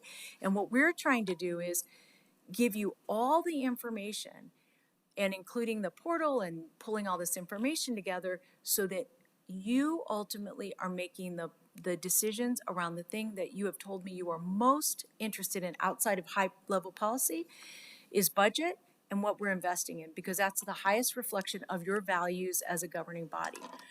So I say all of that to make the point that there are so many feeders into this. There's the CIP process or ICIP. There's nonprofits, there's legislators, there's you all, there's us looking at how we maintain buildings and all of that. And what we wanted to be able to do was, whether it's roads, buildings, community centers, parks, be able to put it into a process that would allow you to see that. And if you make a decision that says we're going to move this community center over this one, we can honestly tell you this is the time impact to that, which we're not able to do that now. So the assessments the CIP process and the way we're restructuring budget is intended to align all of that so that you, when you take a vote, our goal is in 2 years when all of this is implemented and humming, that you're going to be able to say 5 years out, when we take a vote, here's the capital costs, here's what we think the long-term maintenance costs are going to be, and here's how we're attaching the operational costs so that you can make the best decisions you can. Now, I just want to add one other thing. I think time is fine, but we never anticipated that when you voted on this, that all of the systems will be in place, because once you give us the framework, as soon as new projects and plans come forward, we're going to start putting them through that process. And I do think that, and I think this is fine if the commission decides you want to wait a certain amount of time.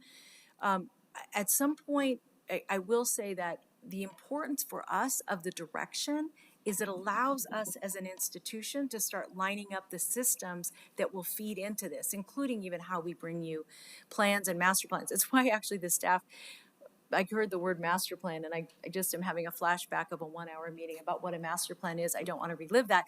But my point only is that we're really thinking about it in the detail.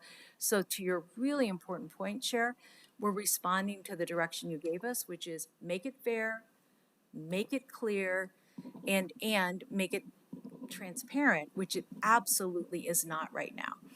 So we don't have a problem with timing. I will say one issue relative to timing. Kathy's about to throw a pencil at me, but there's one issue with timing, and that is that we have to come back on the ICIP process. Kendall, that's what we have to do next. Can you just, Yeah, if you don't mind, I can give you a short summary of the ICIP process.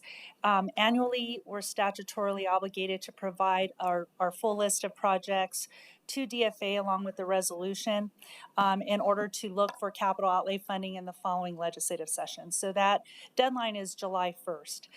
What our departments have done is they've added to our database every one of the capital projects that they are currently overseeing. There are 148 capital projects in the Invisio database. 35 of those are nonprofit projects that we're actively helping proceed with, but 148 projects. All those projects have to be in the DFA website in order for them to be assigned an ICIP number, my favorite. I love that acronym. But they all have to have an ICIP number in order to get any type of funding in the 2027 legislative session. So right now in June, on June 9th, we're introducing that full list of 148 projects that are currently in our database that need to be in the DFA database. And we're not asking for prioritization at that time. This is an alphabetical list of 148 capital projects that we need to get into the DFA system to be eligible for capital outlay funding in 2027. We're also introducing the GO bond package to you on June 9th. That is department-led. We are recommending GO bond project proposals to this commission. And from the department's stance, those are their priority projects because they answered the questions that county manager asked. If you sold bonds in spring of 2027, how much would you need to complete a project, complete a phase, or get a groundbreaking done within 2 years of that bond sale? So departments responded to that. We have about 20 projects on that list. Those would be considered our recommended priority projects, but that's something the commission will be able to determine. And then we're not going to bring a resolution for ranking and prioritization of our ICIP to this commission until the first meeting of August, because DFA changed, and thankfully so, changed their rules. They're requiring all projects to be entered in their system by July 1 so that they can assign those ICIP numbers. However, they're giving us until November 1st to prioritize our projects and put in all the data that they're requiring of us for each of those projects. And that gives all of our teams some time because it's a pretty arduous process. So July 1 is basically, we just want to throw the projects in there and get those ICIP numbers assigned. Step 2 will be getting those prioritizations done so we can actually rank the projects for DFA in the system, and those technically would be your capital outlay priorities for 2027. So that won't happen till August. And so the only reason I was saying that is if you wanted to wait for 120 days or 90 days, that's actually not a problem for us.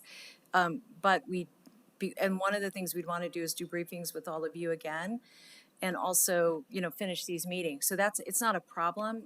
I'm just sharing with you that activity will keep happening anyway, like the assessments and, these legislative timelines.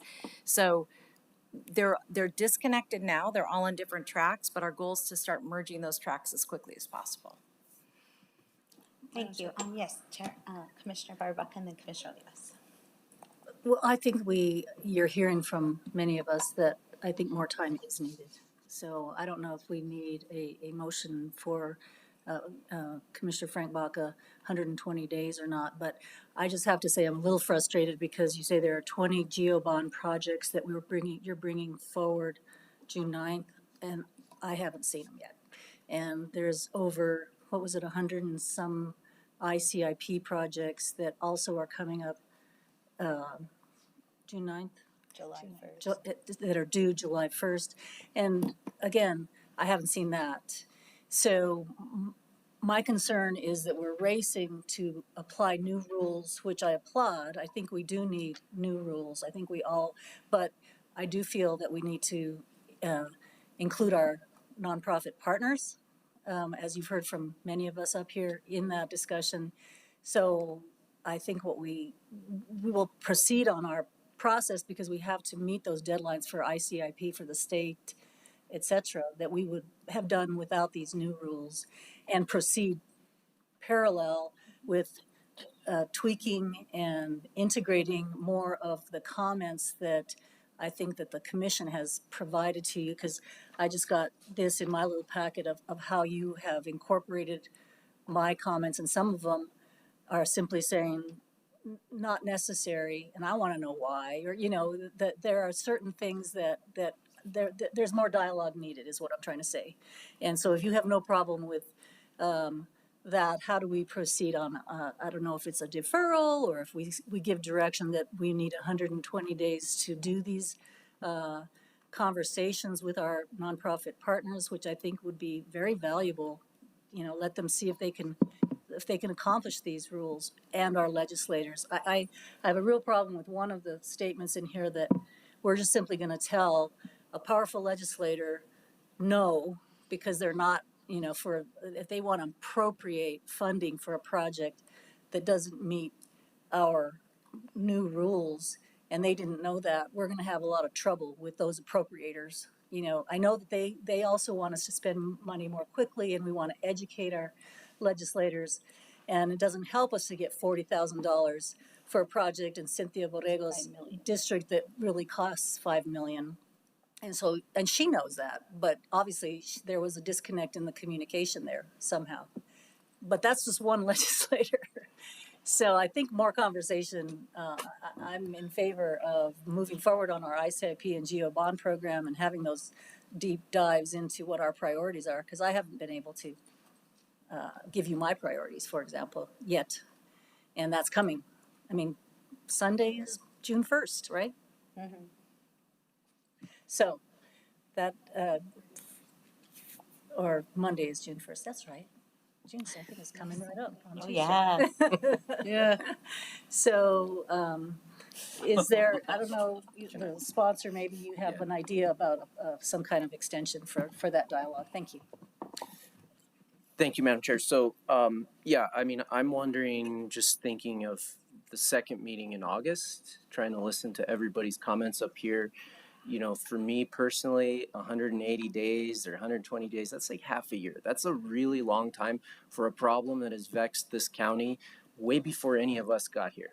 And so, we need to get things done, right? We need to keep moving. So, that gives staff who doesn't have to deal with all of us meeting in the month of July, a full month of kind of not a lot of this kind of stuff, as well as the month of June and most of August to do some work sessions with all those partners that were mentioned, continue that dialogue with all of us. And, to me, because the problem that I see, right, if we kick this out so far and then maybe we kick it out again at that point because it'll be so foreign to us at that point because it's been half a year. We may be inclined to kick it out again, right? And say, well, we need some more time to workshop this, look at it. And we're going to be right back where we're at. And no one is saying that we're going to apply this year to the GO bond, to the ICIP. But what I'm really concerned about if we kick the can too far is then we're not going to apply it next year either, right? And then, I mean, just worst case scenarios here, we may be in the next GO bond cycle, not this one, but the next one, and still be having this conversation about, I haven't seen this, I have no idea what those projects are. I share those same concerns, where they come from, how they, came to be. This ordinance is the foundation, the framework of solving that problem, right? It sets up that technical review. It sets up those plans. It sets up that process that should give all of us a little more confidence when we get an ICIP or a GO bond list that this didn't just come out of nowhere and whoever, we all have our theories or, where did these things come from? So I really want to see us keep this moving forward, but still respect the real and legitimate concerns of colleagues up here that these conversations need to happen with legislators, with nonprofits. Agreed. I do agree. But we need to keep this moving forward because we're just going to be right back here again next year. The time just goes way too fast. And we're going to be right back here again. We're going to be having the same conversation about why did I not know about this? Where did this come from? And we're getting hung up really on like 2 sentences in a 4, maybe that's being, but we're getting hung up on some very narrow portions of a piece of legislation that sets up a lot bigger framework. Those plans, right? A roads plan, a general county buildings plan, a public safety facilities plan, all those kind of master plans.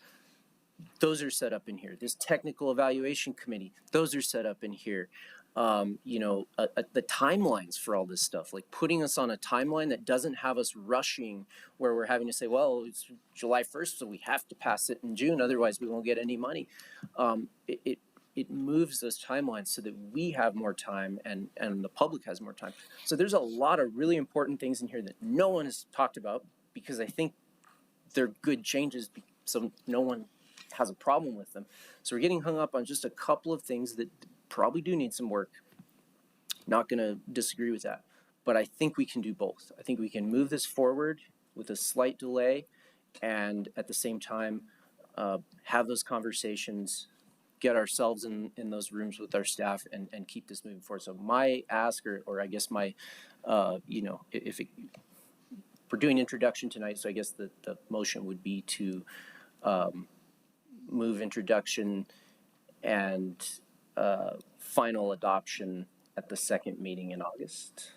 I think that would be specific enough to do that, but I would be curious how others would feel about that. It's 90 days, basically. Yes, Commissioner Benson. Thank you, Madam Chair. I agree with Commissioner Olivas. I think, and I'm agreeing with, I think everybody up here that this is needed. We've needed it for a long time. The capital outlay is such a confusing process, especially when it starts going through the hands of nonprofits. This won't be fun for nonprofits to deal with, but it's what we have to go through, and it's what we've asked our small businesses to go through for the industrial revenue bond application process. It's thorough, but we do need them, and I agree. However, they need us, and I'm not sure who needs who more. I've worked with nonprofits. If a nonprofit were to go away, other nonprofits would be there, and we're their biggest source of revenue, either us or the state or federal. Nonprofits can receive funds from individuals, and yet the lion's share comes from government. So they need us to keep running.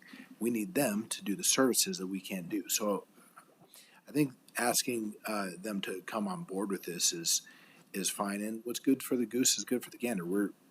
We have to comply with this as well. These are public funds. These are our taxpayer dollars. And if we don't know where the money's going, how can we represent to our constituents that we're making good decisions? So I would like to see this move quickly and discomfort from nonprofits. I get it, and maybe we can work with them so that it's doable. We can provide them resources potentially.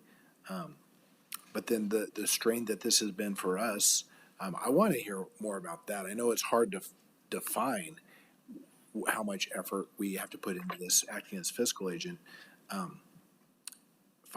to 10%, that still might be a steal for them, or it might be way too much. I don't know. It'd be interesting to find out more, like what's our cost for managing all this. So in the time that we have to get feedback, I'd also like a little more feedback from the county on what we're spending just to maintain all this for the benefit of the nonprofits. Thank you. Thank you, Madam Chair. Thank you. And I would just add to that. I just want to repeat very clearly. I think I haven't ever heard from anyone on here that they don't want to charge nonprofits, that they don't want nonprofits to be informed about a transparent process that we go through, and that we want legislators to be informed about a transparent process that they must go through. I think that has been said 5 times, and that so I don't really feel like any of that's up for debate. I think what we're talking about, like for instance, to have a legislative the first thing we said, we need a legislative process that everybody can come through. The state does have one. I don't know if we know that. That's what worries me, is I don't know that how much we know about the way the state does have a process in which everybody must apply through their portal for an ICP number, and we get that, and then we run the thing. So how are we working with that, for instance? And then I think so much of this is good, but to me, it's not just 4 pieces. It's about, and I think what you're saying is that the nonprofit piece is so small compared to our county bigger pieces, as it should be. What I think is, to Commissioner Barbara Baca's point, is that where do you, anytime I'm going to start something, I start first in the closest place that we have control over, and that is the county. So if the county, we don't even know that July 1st is the time. So if we had nonprofits that we've been talking to or that have asked us for support, that we could say, hey, July 1st, the deadline is coming up. You need to if you want something in this next session, you need to get it to us. We haven't been informed of anything like that, or of the list that already exists. I don't know how we're, legislators haven't been able to offer processes, so it sounds like there's 148 things that are already. And I guess the last thing I want to say that I would like more information on as well is, to me, the most important part that I feel walking into this and working at the legislature all the time, walking into the commission, I always felt like there must already be Director DCM Archuleta, the warden, must already have a plan for what they need. And I want to follow that. I want to follow departments' ideas about what's needed. And where we can squeeze in because we're a new decision maker, or because my district hasn't gotten attention that it needed because the previous commissioner, that I can try and squeeze those things in. But I really do think, that we should be going off of the priorities of what the county, who's here all the time and can project what we need and what we need to get done, that kind of things are communicated to us. And I don't see where that, I'm hoping that the first sections that you went over are the ones that prioritize those, like what the county needs are to get projects done. And so I guess I need to do more homework, but I think, that if we can maybe get some of these, and I'd be happy to help. And I also just want to say last, I don't think any of us are expecting to kick this down the road and not have talked about it before. Like, I don't want to say, yes, in July, we're just going to be here and not have done any more work to understand ourselves or engage our legislators, our community. So those are just my final comments, I guess. And I thank us all for this work. I want to make sure to say that. I know this is a lot of work and we're up against other people's deadlines. So thank you, everybody. I agree that we need it. And I just want us to get it right. Thank you. May I just make a couple of comments just to make the record clear? One is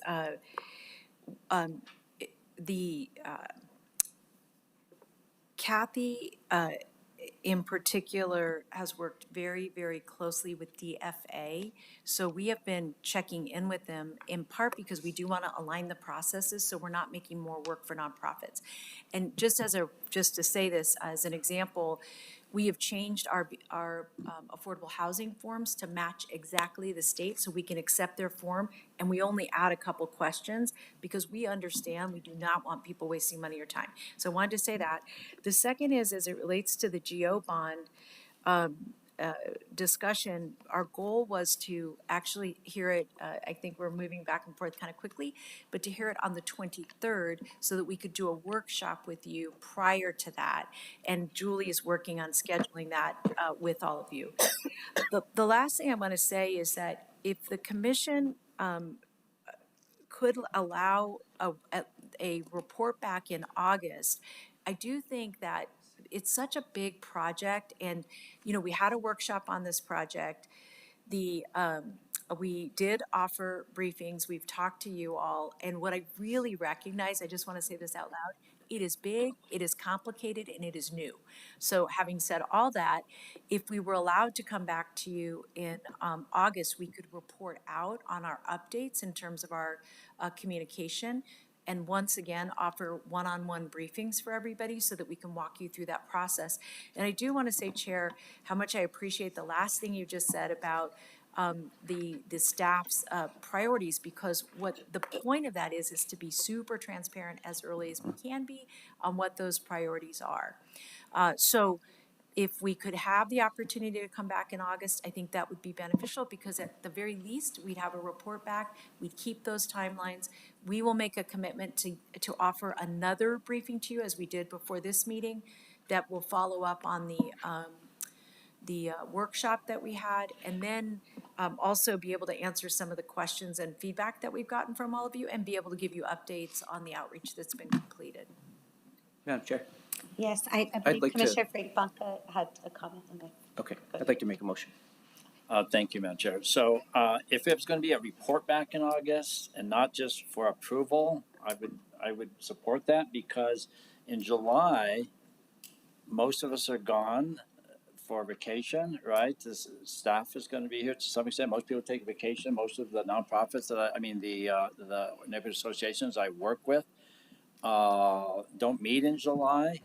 And so we have three constituencies I think are very important to engage with: the nonprofits, our legislative community, and all of us. I think we answer to our constituents. And in my case, have a lot of communication contact with neighborhood associations. They're thriving in my district. We have about a dozen that we meet with on a regular basis. So I don't think that allows me enough time to go and talk to them about what's going on. They may not have any concern about it, may not have any objection, or not. They may welcome that. They may, but I can't just assume that's the case. That's just not how I approach life. It's just say, I'm here to tell you what works, and this is going to be better for you. We're from the government. This is going to make your life a lot better. So I just feel it's extremely important to go in and have a conversation with our community, with our constituencies, and including our legislative delegation, and get their input and do this in a real meaningful way. So if we're going to do a report back, I'm all for. But I think for me, before I would feel comfortable voting for that, I think it has to go further into the year, at least into September, because again, a lot of people are not available in the month of July. That gives me less than 30 days, gives me the month of June to try to meet with different people. And I will meet with my legislative delegation. I'll sit them down one-on-one, and I won't be able to do that in June. And myself and a lot of people are going to not be available in July. And it gives me rushing around in early August to try to explain this to them when I don't fully understand it, all the nuances. So that would be my thought. If there was a report back, I'd be okay with that. But I really would not want to be supporting it in August. I would like, if we wanted to not do a report back and have a vote, I would advocate for September at the earliest. So that's just my position. Madam Chair. Thank you, Vice Chair. Yes, Commissioner Olivas. I would make a motion to approve for introduction with a return for final adoption at the September 9th meeting, with direction to staff to convene listening sessions with key stakeholder groups in the intervening time. So moved. Second. Okay, we have a motion, a second. I would just like to ask that is, if this process passes, that we're engaged as the commission, right, in those community meetings, or where available, of course. So we have a motion, a second. All in favor, please say. Any other discussion? No. Okay. Did you have to? Okay. All in favor, say aye. Aye. Aye. Aye. Any opposed? Okay. Great. Thank you. Thanks for moving that forward. Thank you again, Ms. Kathy Court, and to all the folks that work really hard. I hope you know that we value you and know that this work is hard and appreciate your work. Thank you. Okay. Moving on to item 9A. Madam Clerk, please issue a resolution number for 9A, B, C, D, and E. Yes, Madam Chair. Item 9A is AR 2026-56. 9B is AR 2026-57. 9C is AR 2026-58. 9D is FR 2026-59. 9E is FR 2026-60. Thank you, Madam Clerk. And we have Economic Development Director Marcos Gonzalez to present on item 9A. Madam Chair, members of the Commission, I'm Marcos Gonzalez with Economic Development. This first item is for the Desiree Renewables IRB, a notice of intent or introduction of the IRB. This IRB amount is for $1.2 billion for the development of a solar field and battery storage facility. This facility will be located west of Atrisco Vista Boulevard along I-40 in that area there. This is the current map of the area. Currently, this will be broken up into 2 phases with about $600 million per phase. And we are, this is asking for exemption of the personal property tax, which would be equipment, and gross receipt property taxes. We're currently still negotiating the pilot payments that would be done for the personal property and GRT piece. Construction would begin in Q4 of 2026. This project would create 6 full-time jobs with their median salaries of $101,000. Do note that they do have a current special use permit to be able to do this project. However, they do plan on submitting an amendment to Planning and Development Services, and PDS will follow all the county processes and meet the county criteria. And that plans to happen before we bring this back for final adoption. This project used to be owned by Orion Renewables, and they had done some initial community outreach. The Desiree team has committed to do renewed community outreach as well with the Lost Horizons and other West Side neighbors to be able to re-engage the public with the project. And of course, we will have our tracking of the project metrics within the lease agreement. Currently this will be the first project that completes the new community benefits rubric. Currently, these are the initial scores in each of the 4 different sections. On the workers piece, this is still being firmed up as they are engaged in discussions with UA Local 4112, the possible PLA, and we'll bring that back, the final score for final adoption, as all of the workforce items and pilot payments are completed within the rubric.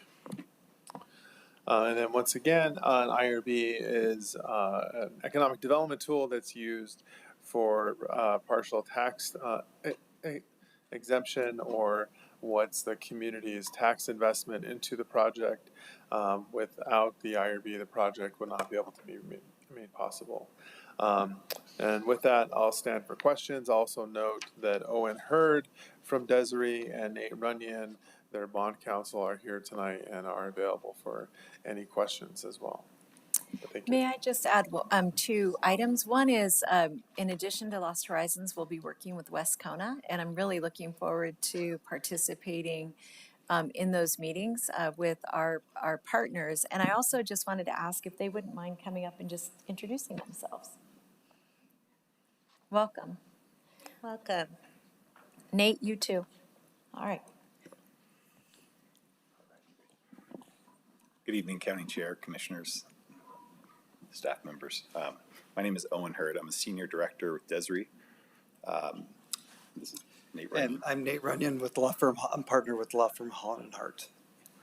I'd just like to first thank Commissioner Baca and County Manager Chavez for the time they've spent personally to help us understand what's important to the community. And to both the economic development staff and the planning staff for all the hours that have gone into this. They've been a pleasure to work with. Desiree is a developer, owner, and operator of renewable energy projects. We have about 50 operating projects in the U.S., which about 5 are in New Mexico. Bernalillo Solar and Storage Project, which is about 15 miles west of downtown Albuquerque, will be 400 megawatts solar and storage. It will interconnect to PNM, and our intention is to build it in 2 phases. The first phase will start around the end of this year. The second phase, a year after that. Between now and when we start construction, we'll be working with the planning department to finalize our plans, amend our special use permit, continuing to engage with the community, and continuing our discussions with local labor leaders. I appreciate your time, and we look forward to being a good partner to the county in the years ahead. Thank you.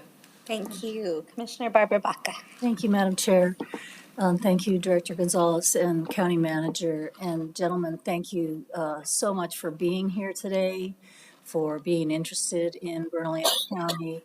And truly, I wanted to thank you for being open-minded to look at our new economic development community benefits that we are in the process of adopting. And so I think it is truly a partnership potential, because there's trust that we're building, not just with the developer and Bernalillo County, but with the community. And that those conversations have already started with the local union, and working on possibly a PLA, some sort of a PLA, because what the rubric and what all of our community benefits has really been about is workforce development. This is a project that will, I think, be really instrumental in developing that workforce for the new renewable energy that we are pursuing in the state of New Mexico with our ETA, Energy Transition Act.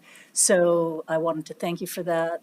The rubric is not a requirement, so they're doing this to help us test this new philosophy, this new value system, as it were, as we move forward. And in that, they have agreed to, this is already approved by our County Planning Commission to move forward, but they've agreed to work with Wiscona, as the manager mentioned, and as you all may know, that's a West Side coalition of some 25 neighborhood associations, and they're willing to come to the table and talk to them about making sure that, you know, that they're heard. And this is on the far west side, south of Shooting Range Park, on the edge of the Rio Puerco Escarpment. So this project, it you know, there is a real potential here. So I wanted to just express that to my colleagues, that this is unique. And moving forward with our economic development staff as we negotiate some of the details on this is really, really important. So thank you. And I urge your support for the introduction. Oh, I move the introduction. Second. Thank you. Commissioner Benson. Thank you, Madam Chair. Director Gonzalez, can you explain, by the way, I appreciate the job creation for 1.2 million, and in tax relief. Sounds like annually it would be about $600,000 in jobs. That's a great return. But can you explain in terms of the rubric why, for a solar project, why did they score 25 out of 30 points? Because they scored 10 out of 10 for 2 of the categories, 25 out of 30 for workers, but for environmental and sustainability, for a solar project, just curious how they didn't get 30 out of 30.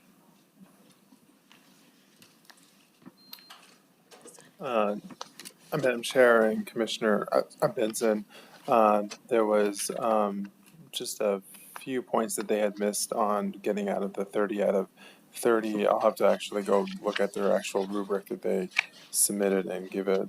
Actually, I have it here. 816. Yeah. Which one?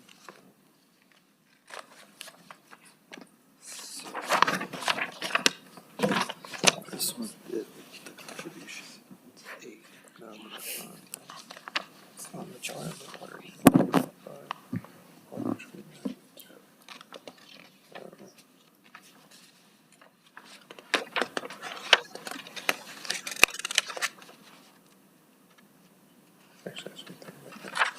And Madam Chair and Commissioner Benson, actually looking at their score sheet, that actually should have been a 30 out of 30. So I apologize for the error on that. We'll fix that.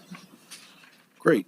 Thank you, Director. And it's good to know, because if a solar company can't hit a perfect score on environmental sustainability, then it's pretty tough criteria. So good. That makes their score even better. Thank you. It's the small business. Well, you know, it's interesting. I'll just add this comment because I was talking to a commissioner from Santa Fe who said there was a proposal for a solar project, and as she looked into it, there was lots of environmental concerns to the local wildlife, other kind of things that they hadn't. Gotcha. But And the Madam Chair and Commissioner Benson, just for the record, it's on the small business support should be 5 out of 10, just because of number 8 in the rubric, and in-state small business support smaller than $5 million in revenue.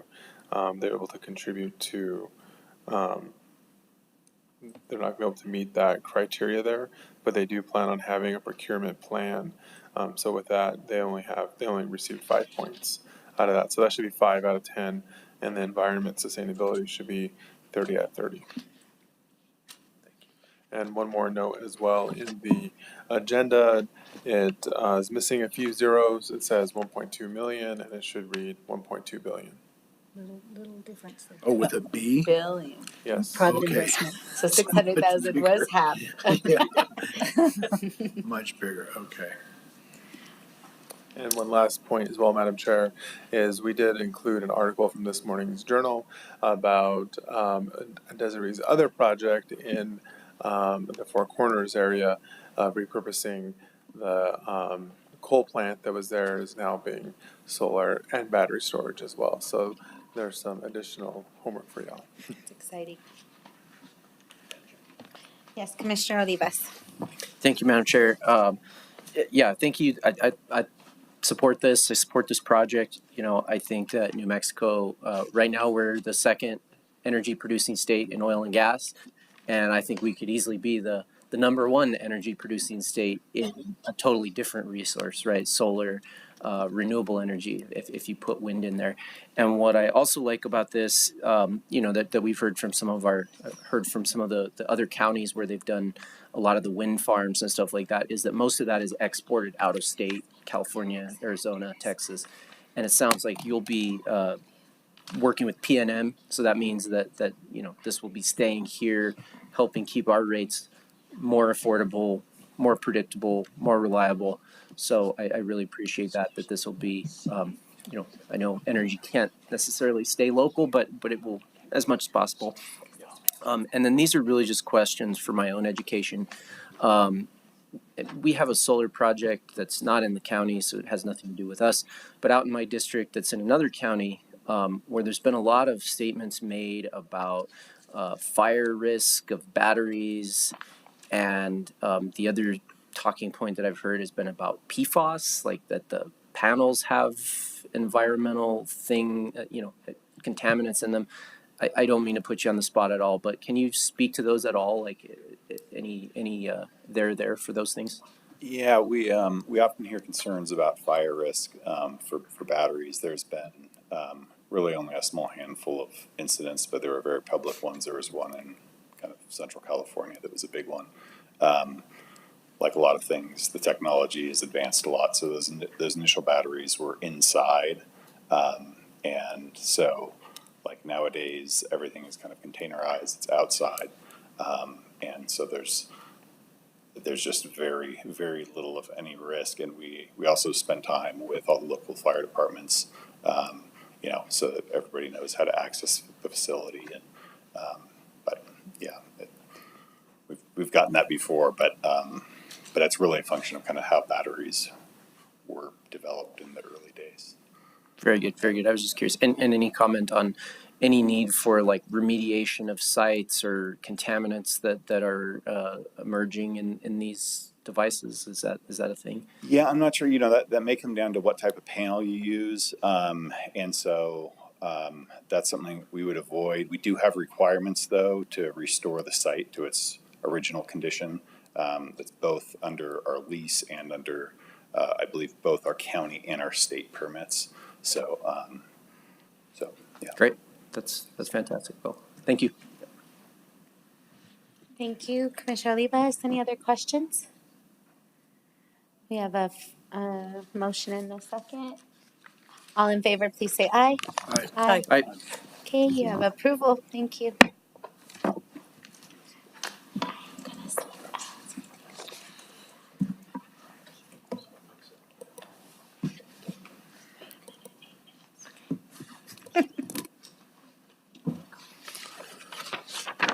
I'm going to continue on. All right. So, Marcus. Thank you. I'm going to excuse myself, and Vice Chair is going to take over as chair. Thank you for your time. Thank you, Director Gonzalez. So please. Mr. Chair, members of the commission, next item is extension of the Local Economic Development Act introduction for the 4th Street project, the Center for All Ages. Once again, this is just introduction of the LEADA project that we did back in December with the partnership with Yes Housing to develop the property that's adjacent to their Calle Cuarta housing project. And this will be for a retail development site that will be done by Yes Housing, and then an eventual life center with Bernalillo County. This is to repurpose that a little over 22,000 feet mid-century warehouse facility, and this will be continued with the reinvestment that's happening into that area from ourselves with purchasing Poblana Place, the UNM Health Clinic, and then as well as some of the other items. The county did invest in buying the project site for $1.52 million, and we requested this last session $15 million, which we'll continue to request during the next session. And we were provided just over $1.3 million from it's working with her for so long, Senator O'Malley. I provided that funding that will continue to work with Yes Housing in deploying that funding as it becomes available. And again, this is just going to be continued to address the revitalization efforts with the 4th Street area. And this is a map we provided with you with all the current investments that have happened within the area. And with that, we'll stand for any questions. Thank you, Director Gonzalez. Commissioner Barbara Baca. Thank you, Mr. Chair. I move approval first. Second. Second. Thank you. And I wanted to thank Director Gonzalez and again, the county manager. This is a really exciting project. We've talked about it. This is simply extending it, and we're working really hard with the community and have some really great support from not just Senator O'Malley, but we had a couple of other legislators that also put a little bit of funding into this. And we're really talking about this as a community revitalization project besides the creation of a Center for All Ages, working with APS with a connection to the Garfield Middle School and Garfield Park there, and with the city on the 4th Street revitalization there north of downtown. So it's a really exciting project of a connection, I guess I would say, in the community. So I urge your support. Any additional comments, Commissioner? All right, we have a motion and a second. All in favor, please say aye. Aye.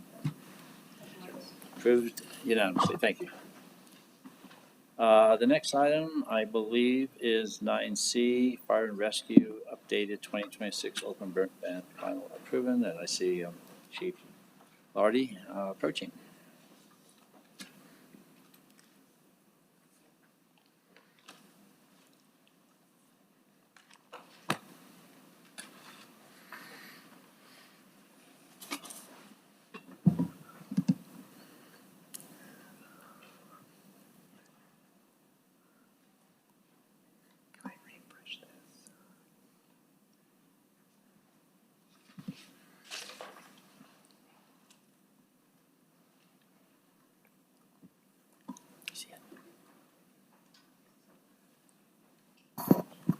Give us just a second.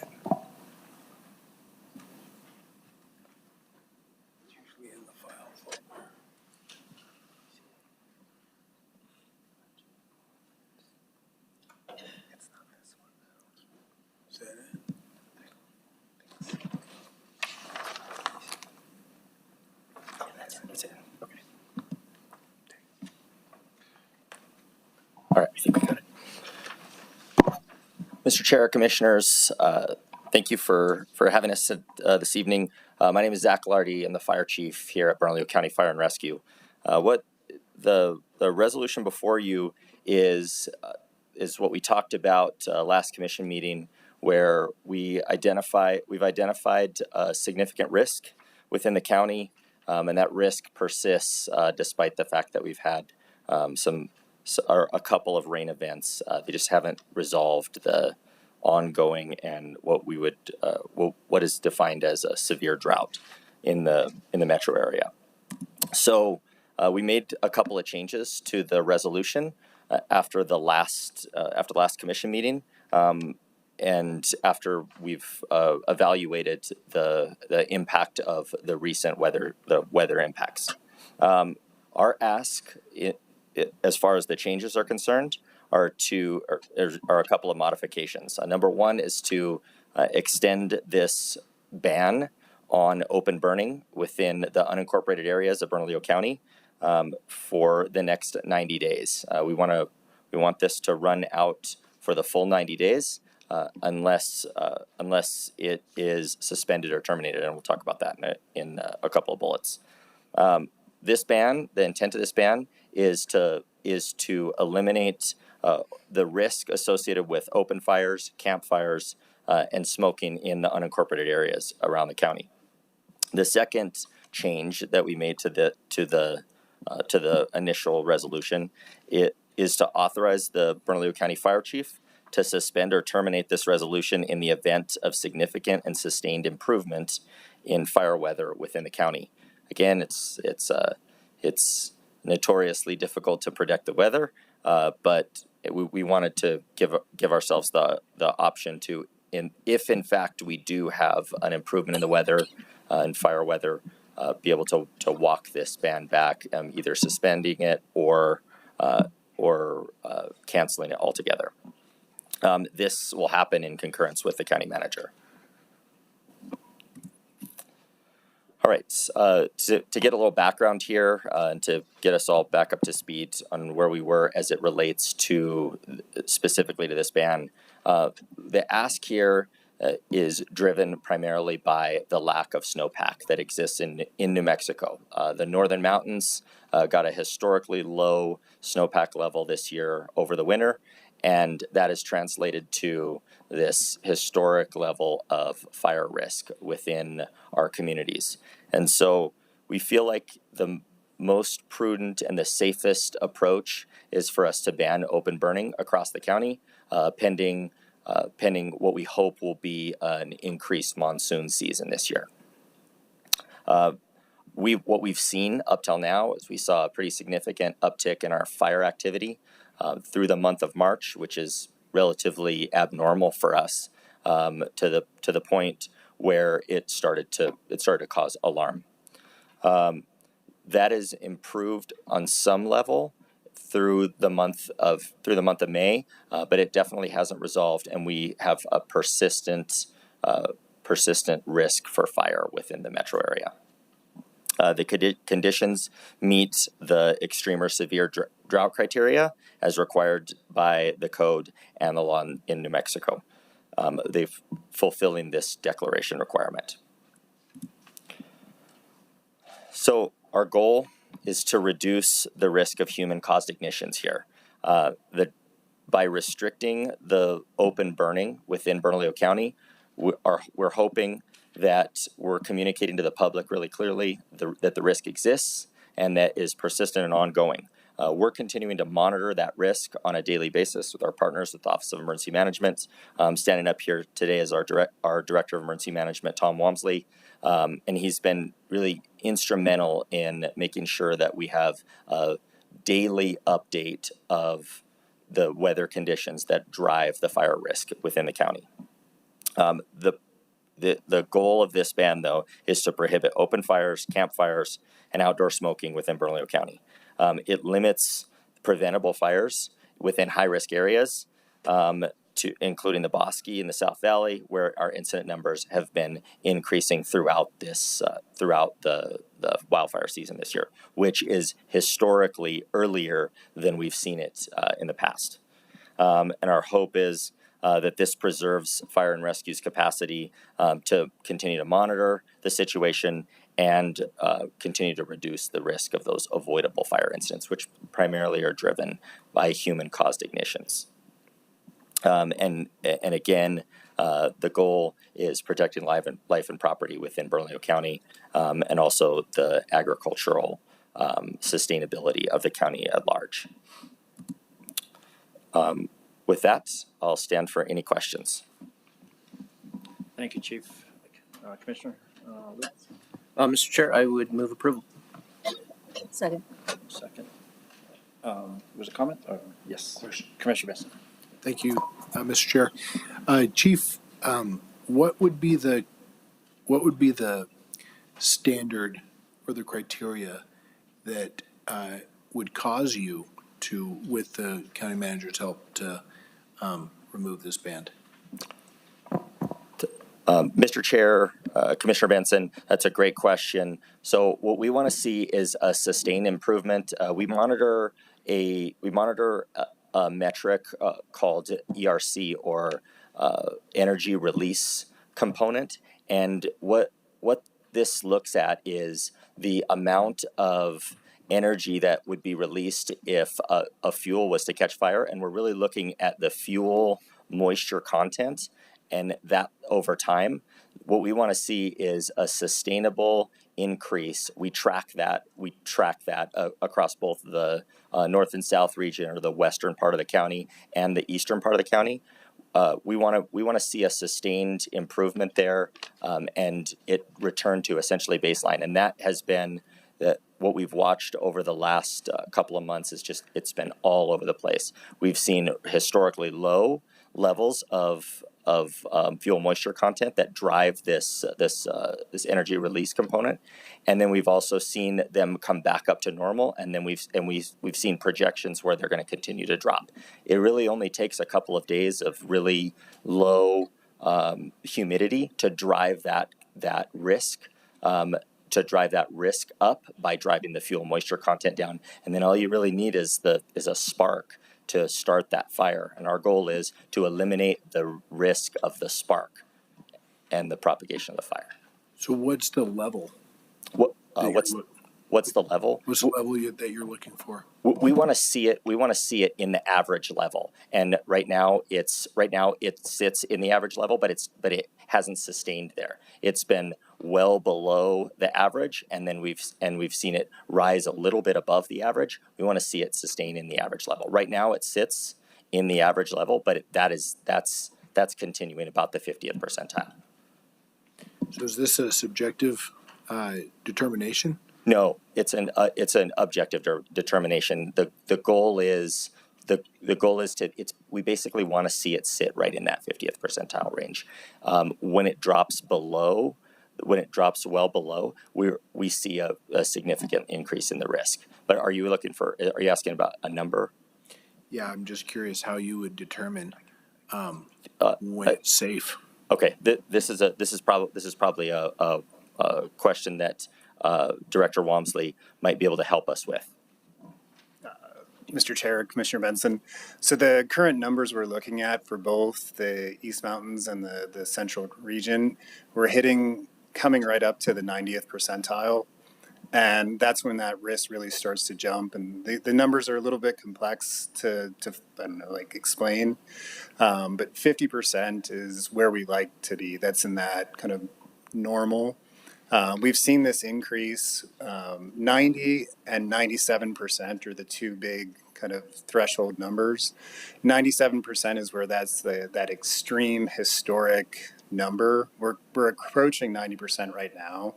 I think what we've talked about as far as that subjective number or that objective number is when we see that trend back down towards 50%. So as it starts to drop down below 90 and then hitting that 70%, and as long as that forecast, that 7-day window that we're looking at that comes with that is showing that we're seeing that downward trend back into the 50%. Does that answer the question, sir? Yeah, so once it hits 70%, then you're kind of watching, ready to say, okay, it's good, but then you'll wait until it's at the 50%. And how long would it be at the 50% for it to be considered safe? Like how many days? Because if it's bouncing all around, just because it is 50, it's definitely not safe to say. Mr. Chair, Commissioner Benson, I think as that, the trend going with that, because once that number starts to come down, unless we see some type of weather, like in the forecast, it's going to take some time for that number to come back down. It's not going to be an immediate drop down to 50 and then back up to 90. That's going to be like a trend down. And then we'll look at the historical average with that to see like, okay, as this number is coming down, does that align with what we've seen over the history of the, weather data?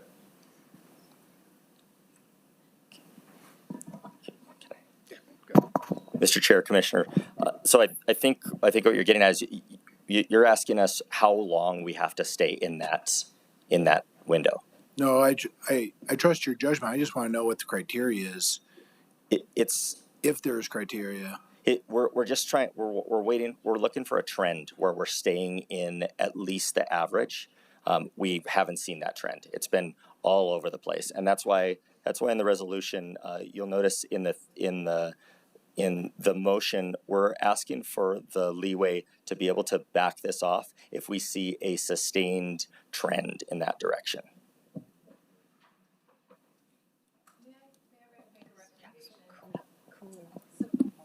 They're using a national framework to make these assessments. And one thing I'm going to recommend it's a framework that's utilized around the nation to make these determinations. And what I'm going to recommend is that the staff offline send you all some background information about the framework that's used and how they're applying it here. I will say that they probably don't have all their slides, and on any Monday morning, we get more information about weather than I've ever had in my entire life. And they're watching this like little hawks, but we'll make sure we get you that link because I think it's really important. And probably after you have a chance to digest that, we'll do some follow-up meetings with you. Thank you. Commissioner, anything else? I just want to clarify, I'm not eager to lift a fire ban. I'm just curious what the criteria is. Which is really fair, and there are some objective metrics that they're using. I think they're just having a hard time translating what's in their brains out tonight, but we'll get you a link. Yeah. Thank you. Thank you. Thank you, Mr. Chair. Commissioner, If there's no others, I just wanted to say, I hope this ban is short-lived as somebody that enjoys the outdoors, camping, hiking, all those kinds of things. I know that just for me personally, right, it's a real bummer when you can't have a campfire and you're out camping. And so it's not something that I do eagerly, but in our role as our primary responsibility, looking out for the safety and health and welfare of the public, as I expressed last time, I can't look my constituents in the East Mountains in the face and be taken seriously without recognizing the very real, incredible risk, particularly in that region, because that's what I'm most familiar with. But I went for a run in the Bosque this weekend, and the river's basically dry. Maybe it's dry by now. And the fuel load is just humongous. And I'm so grateful for the rain. I hope it keeps coming, and then we can, lift this and be past that.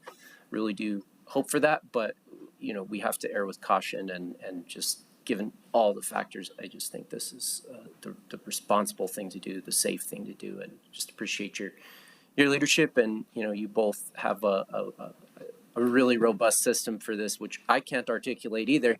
But you showed me your laptop, and you were showing me all those metrics that you use to look at this, and it's clear that this is more than just a shoot from the hip call. So I know you guys have a very good system, so I feel confident in this.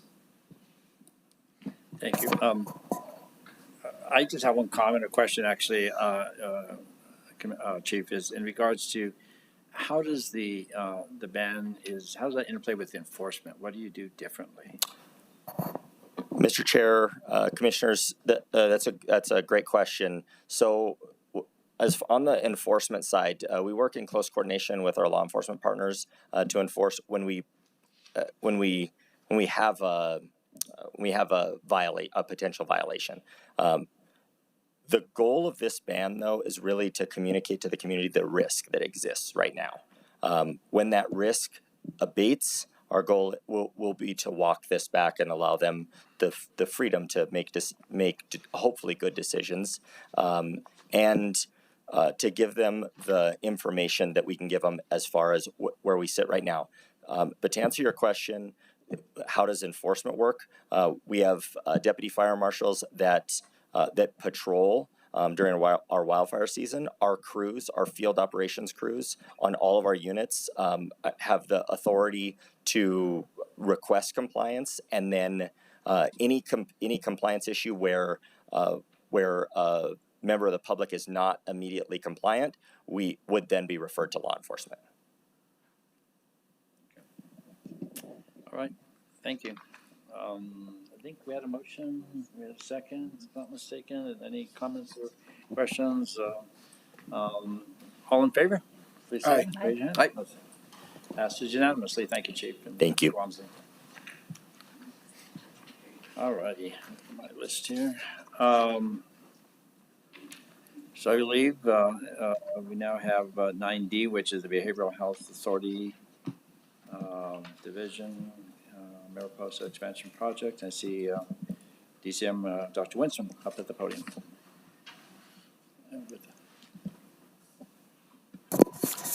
Thank you very much, Mr. Chair, members of the commission. You spent a good deal of time talking about capital outlay this morning, and this is going to be a real life example of the capital outlay world. I want to introduce you to Heidi Fisher. Heidi Fisher is our new director of the CARE campus, and this particular capital outlay project is very much affecting her domain. So I'm going to let her run with this, and I'll also be available for Q&A. Thank you. Thank you, Dr. Lindstrom, and good evening, Mr. Chair and members of the commission. I am, as Dr. Lindstrom said, here to present to you on the acceptance and budgeting of capital outlay funds needed to support an initiative focused on expanding our CARE Campus Mariposa program. So on the CARE campus, we have a large freestanding building that houses 2 different substance use disorder residential treatment center programs. One of those is our supportive aftercare community, which we refer to as SAC. And our SAC program is for adults ages 18 and older, both male and female. And then we have our Mariposa program, which is for pregnant and postpartum women. And of course, both of them are focused specifically on substance use treatment disorders. The SAC unit is in total across the entire building. We have a total of 12 apartment or dorm style units. And then some of those have 4 bedrooms, some of them have 2 bedrooms. For our SAC unit, our SAC program, currently that consists of 9 units with 30 different beds or 30 different rooms. And then our Mariposa program is 3 units that have 10 different beds or 10 different rooms. And our request is to expand the Mariposa program to take over the entirety of the building. With that said, currently our services for Mariposa are specific to women and infants. And as part of this expansion, we would like to focus under the family-centered model to have this opportunity to house not only the mothers and the infants, but also include other siblings and children up to the age of 5. And that would be pending any required licensures, such as CYFD and ECED licensures. Thank you. So I've been with the CARE campus for a short period of time, and I'm really impressed with all of the impact that we make on the community, and this would just afford us to make even more of an impact on the community. Expansion would help to support increased access to behavioral health treatment, improved maternal health outcomes, enhanced infant and early childhood development, family stabilization and reunification, and trauma-informed and family-centered care. And in addition to that, this expansion does also align with the Behavioral Health Authority Ordinance 2024-15. So if we drill down into how the funds would be expended, we see here that residential and family-centered equipment is going to be the bulk of the spend. That would include our cribs, beds, mattresses, armoires, etc. The second largest expense is going to be our apartment appliances and furnishings. That will equate to about $135,000. And then if we're looking at expanding to the siblings up to age 5, we'll need to consider expenses for entertaining those siblings as well. So we're looking at installing a playground that would run about $60,000. And then finally, we've included $8,000 for maternal and infant care, as well as a 15% contingency fee. So the total we're looking at is about $418,000. The remaining $167,000 that would not be spent under this structure would be reverted back to DFA. So tying back to my introduction, we respectfully request for you all to approve the financial resolution to accept and budget DFA capital outlay funds for the amount of $585,000 to support our expansion of the Mariposa program.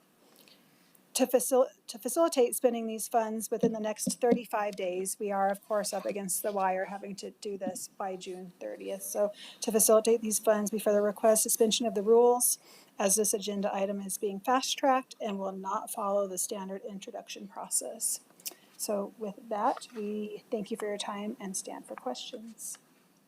Mr. Chair, members of the commission, if I might, this capital outlay was a capital outlay for a nonprofit. The city was the fiscal agent, and I don't know the particulars, but the capital outlay funds of that $585,000 had to be expended by June 30th of this next month. And so I surmise that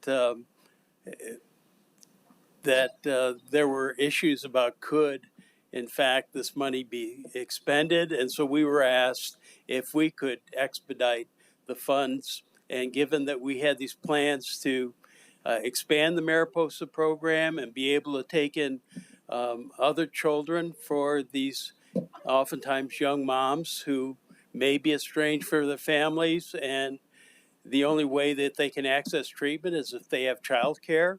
And up to this point, we've only been able to accommodate the infant that recently was born, and not the other children in her family. And this would give us the opportunity to do that because it's been an underutilized program because of that major barrier. So I said, yes, let's take this money and we're going to fast track it. And the DFA has partnered with us along the way. And our intent is to get this expended and be able to get reimbursed with the timelines that do exist. Thank you. Commissioner Barber. Kudos. I mean, I toured this site and it's, I mean, this is just an amazing thing. I'm glad to see that you're willing and able to move this money, Dr. Lindstrom. I have a question though, the 160, I mean, I'm just looking at it. I know you probably have, I don't want to cause any trouble here, but you know, like a $60,000, $58,000 playground, that seems awfully low for a playground improvement in my world. Why don't you fully expend it? That 166 that you're going to revert back. Mr. Chair and Commissioner Baca, this is a playground for children that are up to 5 years of age. So this is a much smaller scale than your average playground. And so we did want to expend the full $585,000, and I too thought that the playground quotes were going to be more than that. And in the interest of time, we needed to make a decision and pull the plug, so to speak, and that's where we are. I think the point that you're raising is a really valid one, and if we can find a way to invest that resource responsibly in alignment with the purpose of the grant, we will absolutely do that.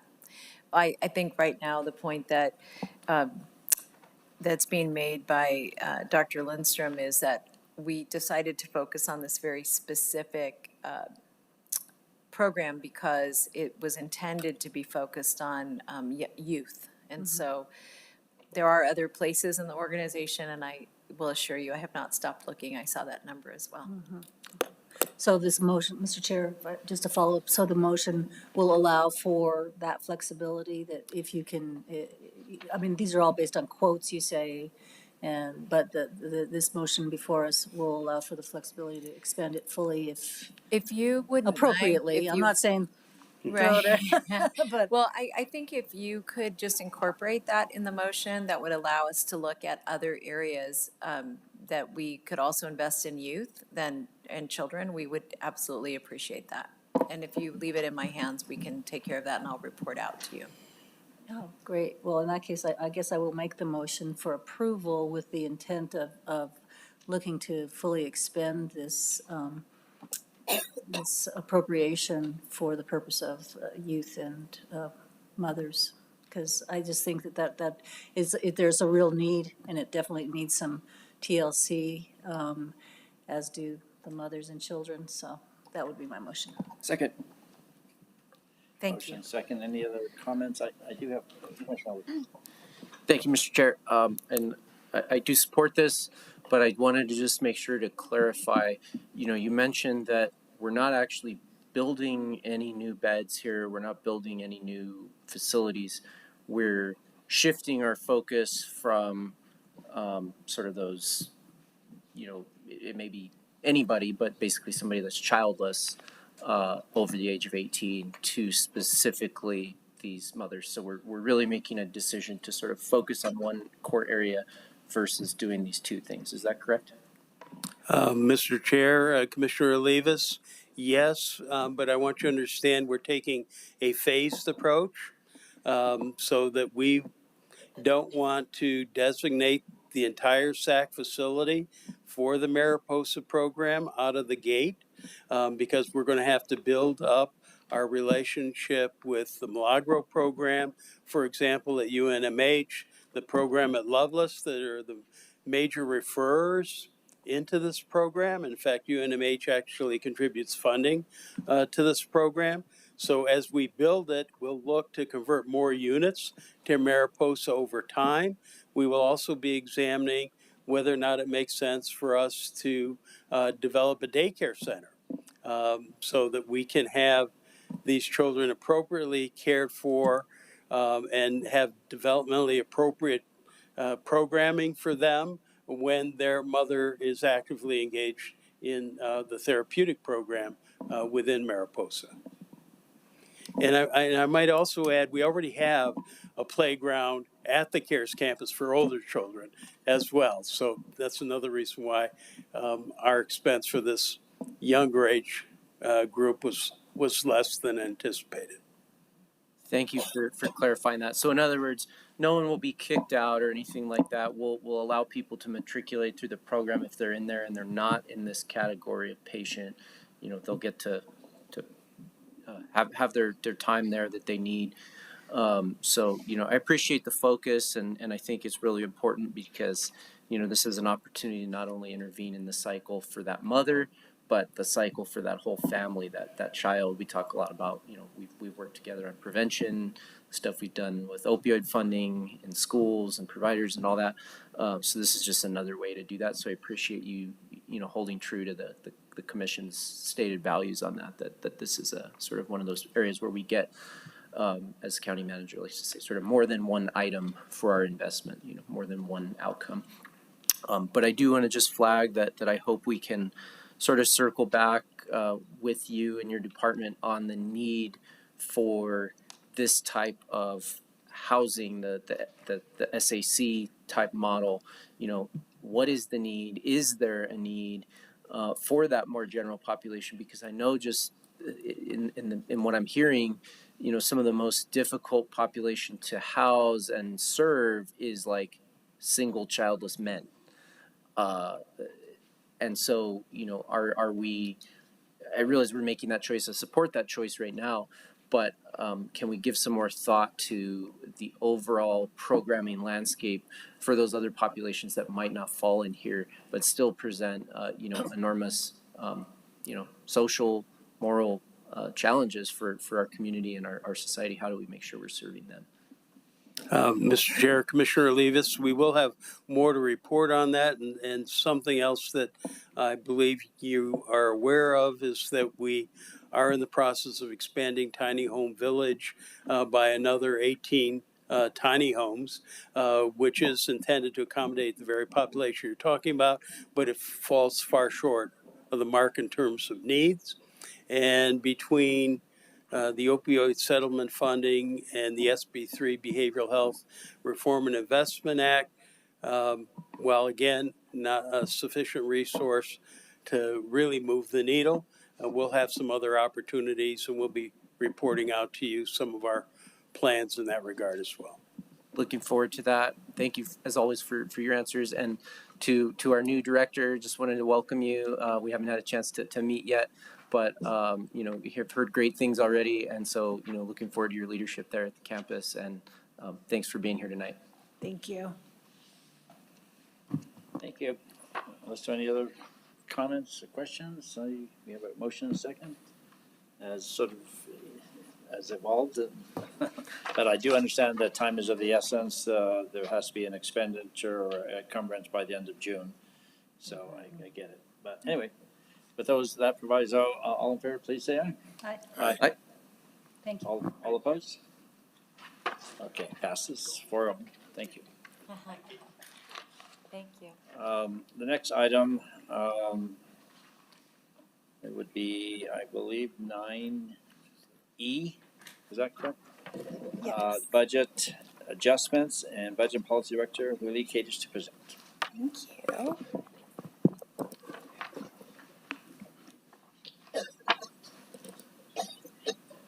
Good evening, Mr. Chair and Commissioners. Haley Kadish, the Policy Budget Director. I'm sure you thought you had seen enough of me and you were done with me, and I'm back with a few adjustments to share with you. So tonight we are asking you to move forward with two actions. The first one is to approve carryover funds from fiscal year 26 to fiscal year 27. And the total amount of those would be $39,445,703. The second action we're requesting is for you to approve a correction to a numerical error that we made when we were reading into the record the total budget adoption numbers on April 28th. So I'll go into detail on each of those. So first I want to briefly explain kind of what is a carryover of funds and what do we mean by that. So departments can receive one-time money and they may not be able to spend that money on a project or something for a specific purpose within that fiscal year. And so we allow departments to request to carry money over from one fiscal year to the next to complete that project and to finish expending those funds. So this practice of coming to you right now really helps us to ensure continuity of services. So this means that beginning July 1 with the new fiscal year, departments that need to move some of their fiscal year 26 money into fiscal year 27 will have that money available for them on July 1, which is why we're coming to you today with that.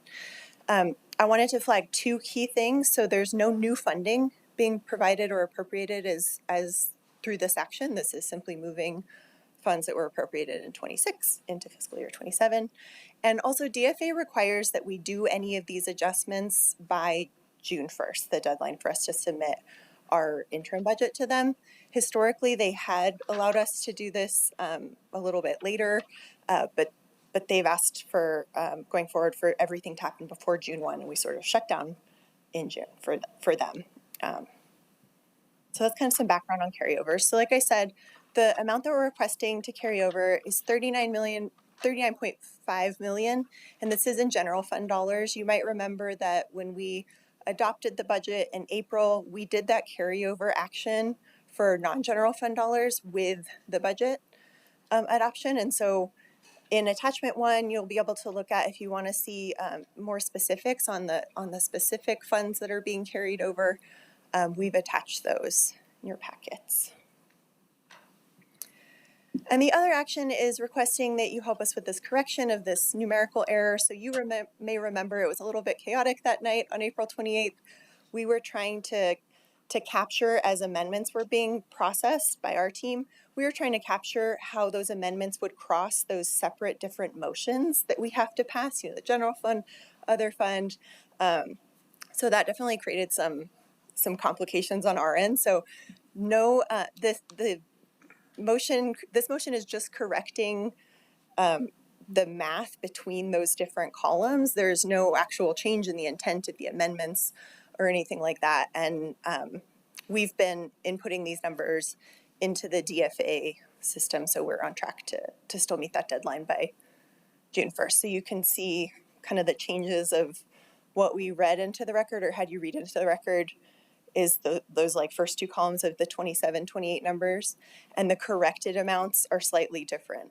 So you can see that we had you basically over budget that like fiscal year 27 general fund number, and we need to bring that down slightly because we should have moved money between the different columns differently.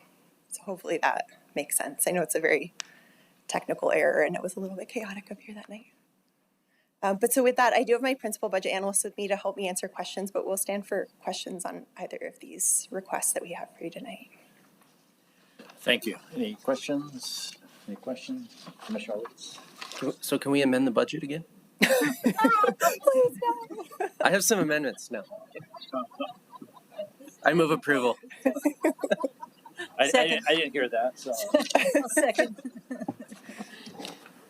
All right, so the motion to approve, is that what I heard? I'll second. A second, okay. Any other discussion, comments? All in favor, please say aye. Aye. Thank you. Thank you, Commissioners. Approved unanimously. All righty. And we, I think, go to what will be labeled as item 10A, is that correct? Economic Development. Introduction, South Valley Main Street, Public-Private Economic Development Main Street Resolution. Economic Developer supposed to present.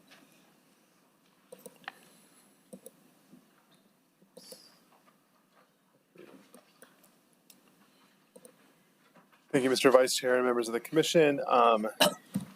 Be real quick with this one. This is a resolution of support for the South Valley Main Street. So the South Valley Main Street is an accredited Main Street program with the National Main Street Structure and the New Mexico Economic Development South Valley Main Street. And so for additional context, Main Street is what we call placemaking economic development. So working within the small businesses, the different, within a very specific geographic community. There are a number of Main Street designated communities within Bernalillo County. This is the only one in the unincorporated areas of Bernalillo County, but there are ones in Nob Hill, San Pedro, downtown, and there's other burgeoning areas looking to have other Main Street corridors as well. Per our MOU with the state, it asks us to do a formal resolution of support, and then because we're a urban county, the minimum that we have to provide for the executive director is $79,000. Even though during the budgetary process we committed much more funds, but this is just the base level that the MOU has us commit for, we also, the MOU establishes a scope of work, reporting measures, and other financial transparency that the organization has to provide to the county. And the next steps will be to just bring this for final adoption at the June 9th meeting. But with that, I'll stand for any questions, and we look forward with our continued partnership of the South Valley Main Street organization. Thank you. Questions, comments? Thank you. I'd just like a quick comment, and I appreciate the support for this program and certainly the budgetary support that came out at the budget discussion meeting, because they are a very effective organization and do a lot of really good things for the area, really transformative in terms of the Bridge Street facade program, the park, and also they're serving as an intermediary with our team as the Bridge Boulevard project was being conducted. And I guess I just want to make sure and ask Mr. Gonzalez, and I assume that there's already been some discussions, and the South Valley Main Street Director, Bianca, has already seen the draft of this MOU and your discussions with her and generally. Mr. Vice Chair, members of the commission, yes, so this MOU is draft boilerplate from the state. Gotcha. So she's seen the terms of this piece, and then we've already had discussions about the additional funding that the county is going to provide, and we've also had those discussions with the San Pedro Main Street as well. So we're on track for both fronts to be able to work with them on the additional funding that the commission provided in the budgetary process. Thank you. All right, unless there are any questions or comments, I would move approval. Second. Motion to approve and a second. Any other comments, questions? If not, I would entertain a motion. All in favor, please say aye. Aye. Aye. Aye. Thank you. Approved 4-0.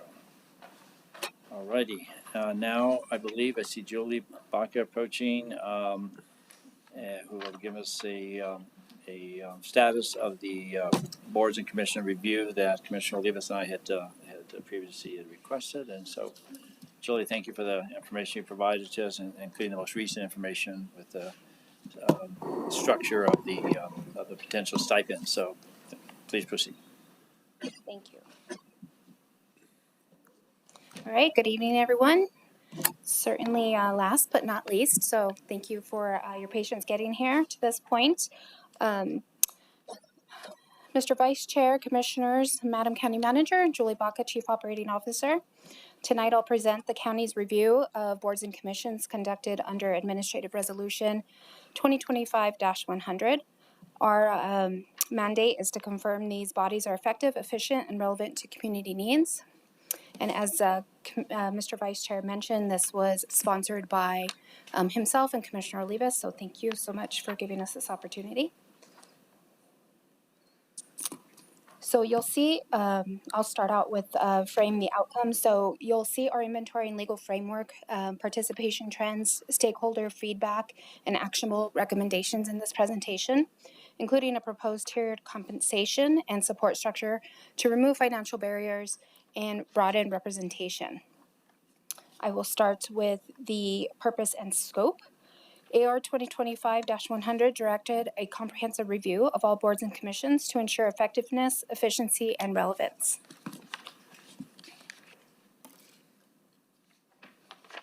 The scope covered structure and legal framework, public information and recruitment performance, cost training, and stakeholder feedback. We examined 20 plus active bodies, advisory and regulatory, and each playing a distinct role in governance, public engagement, and service delivery. With that mandate, let's look at how these boards are constituted and governed. Boards, missions, and authorities are established by ordinance or resolution. Each has department liaisons and legal counsel assigned as needed. Most members serve as volunteers, whereas formal compensation is rare. Examples of remit and authority is the Audit Committee, the Arts Board, Air Quality Control Board, and Behavioral Health Advisory Board, just to name a few. Now, what's happening with participation and staffing? Vacancies are most persistent in a technical specialized body, which challenges quorum and slows decisions. Attendance is strong in several boards, often 75 to 90% when seats are filled, and it drops towards 50 to 70% in boards with multiple vacancies or turnover. Staff support averages roughly about 5 to 20 hours per month. For most boards, some require more due to complexity. Training exists, but is not standardized. Members request stronger orientation and periodic refreshers. Now let's turn to how members and staff perceive impact and barriers. Members report high satisfaction with mission fulfillment, meaningful outcomes, and meeting cadence. Examples are 47.62% strongly agree that they clearly understood their roles, 52.38% strongly agree their time and expertise are valued, and recommendations strongly agree that recommendations lead to meaningful outcomes. Top barriers, which will bridge into our recommendations, is vacancies and recruitment, technical legal complexity, and inconsistent training and limited public awareness. Opportunities are to standardize onboarding, training, streamline recruitment, and leverage technology to sustain participation and transparency. We've translated these findings into practical recommendations, including a tiered compensation model to reduce barriers. Now, mind you, this is all just recommendations, and our intent is to receive your feedback, specifically from all of you, to potentially bring some of these recommendations back into our boards and commissions ordinance, which is the governing ordinance for all of our boards and commissions. And I will go into, into those recommendations now. So deliver the plan. Increase participation and representation by targeted recruitment and recognition, outreach to underrepresented groups, and all districts. Standardize training and clarifying roles. Unified orientation, role descriptions, refreshers, Robert's rules, and tech tools for remote participation. Mind you, all of our boards and commissions have an opportunity to have a hybrid attendance. They model yours all rules of procedure in the absence of their own. And this would, of course, be less desirable on the more technical boards. However, it gives opportunity for attendance and to make a quorum. Let's see. Streamline processes and leverage technology. Update bylaws, creating their own bylaws, operating procedures, digital agenda and minutes, and virtual hybrid meetings. And to enhance public engagement by routinely update board web pages, push comms around board work and outcomes.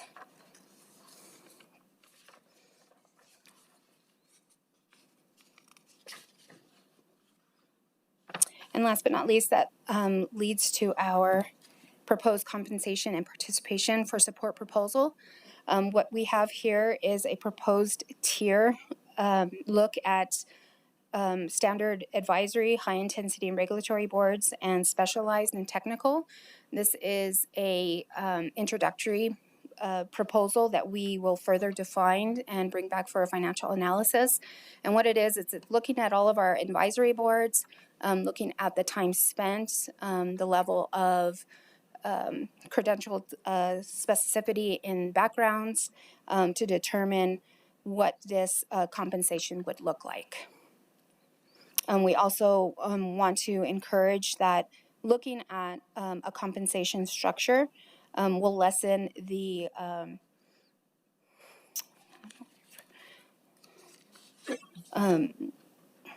maybe is designed to remove financial barriers and broaden representation.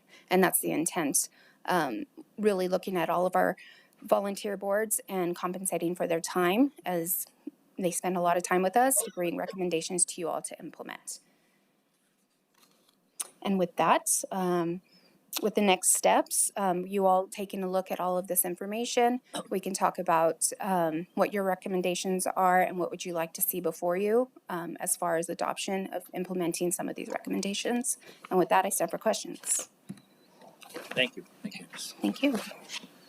Commissioner Olivas, we got to start off. Sure. Thank you, Mr. Chair, and thank you, CO Baca, for getting this done and giving us some good information. I was just commenting to Commissioner Barbara Baca here, just that I was really pleasantly surprised with some of the feedback that our volunteers gave about their satisfaction with their service and their feeling of that they're doing something meaningful and something helpful and good for the county and for the public. So that's good to see. I'm really glad to get that feedback, and I think by and large this gets to a number of the issues that Commissioner Baca and I were kind of trying to explore and better understand. So appreciate the proposal for this tiered structure of compensation.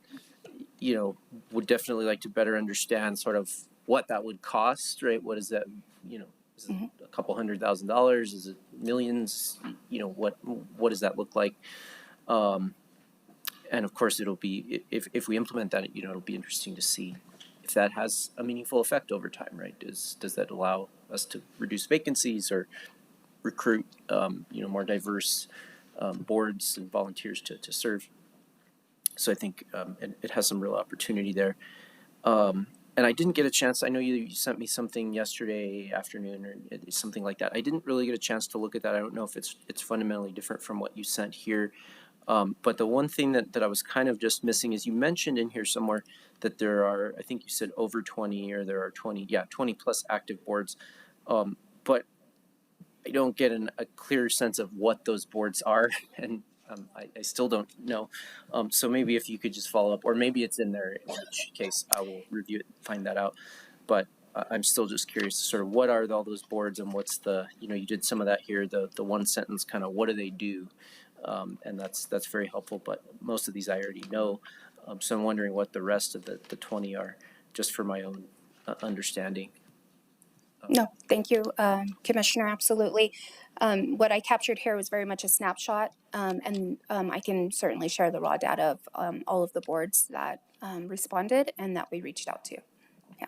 And then to your point on the fiscal impact of what's proposed here, that's something that we're absolutely going to review, because on the high intensity and regulatory boards, as you'll notice here, it's a to be determined amount because further analysis needs to go into what that would be, what that would look like. But before we bring anything back, we could potentially pilot a couple of our boards to implement what this compensation would look like, and what could potentially return is attendance, vacancy, and get that feedback before we go for a more full adoption. Yeah, no, I think that's definitely something for us to consider and explore. And I want to also add the training piece, I think, is really important. And I think you have to couple that with the compensation, because if you're asking volunteers, hey, you need to come in and get trained on Robert's Rules, which you do, or hey, you need to come in, I'm thinking of Director Ham and his group and, quasi-judicial hearings and all this stuff that we do the same thing and we're still learning. So you can't just ask in my opinion, you can't just ask a volunteer to come in and, do that. You're required to do it, but you're not going to get anything for it. But I think that's really important, that training some kind of standardized level of offerings and things for people so that they know what they're doing. They're have a certain professional standard on these boards, even though they're volunteers. But I think people do, clearly from what you're saying, they want that training. And I've even talked to a few of my members of different boards and gotten some feedback that's on that same track. So I like where this is going. Look forward to more conversation about it, and maybe we can find some time to just sit down and talk some more about next steps, and after I get a chance to look at that, the follow-up information as such. And I'm sure Commissioner Frank Bach and we can talk more too about our thoughts, but I think it's a good start. Right. Thank you. Thank you. Thank you. Thank you. I just a couple of little comments, and I appreciate, I agree with Commissioner Olivas' input on that.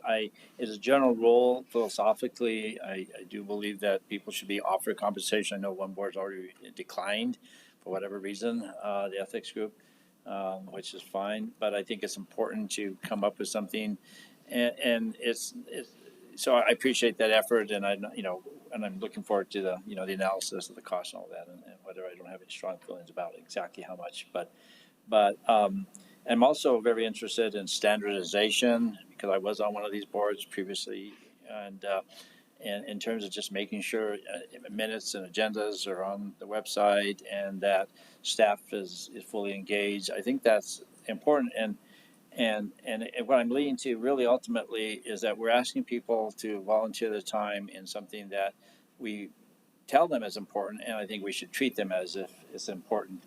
And by that, and one step in that process, and we're looking at another committee just today, right, earlier this evening potentially, is that I personally would advocate for, and I've seen it a few times, but the boards and commissions presenting to the commission.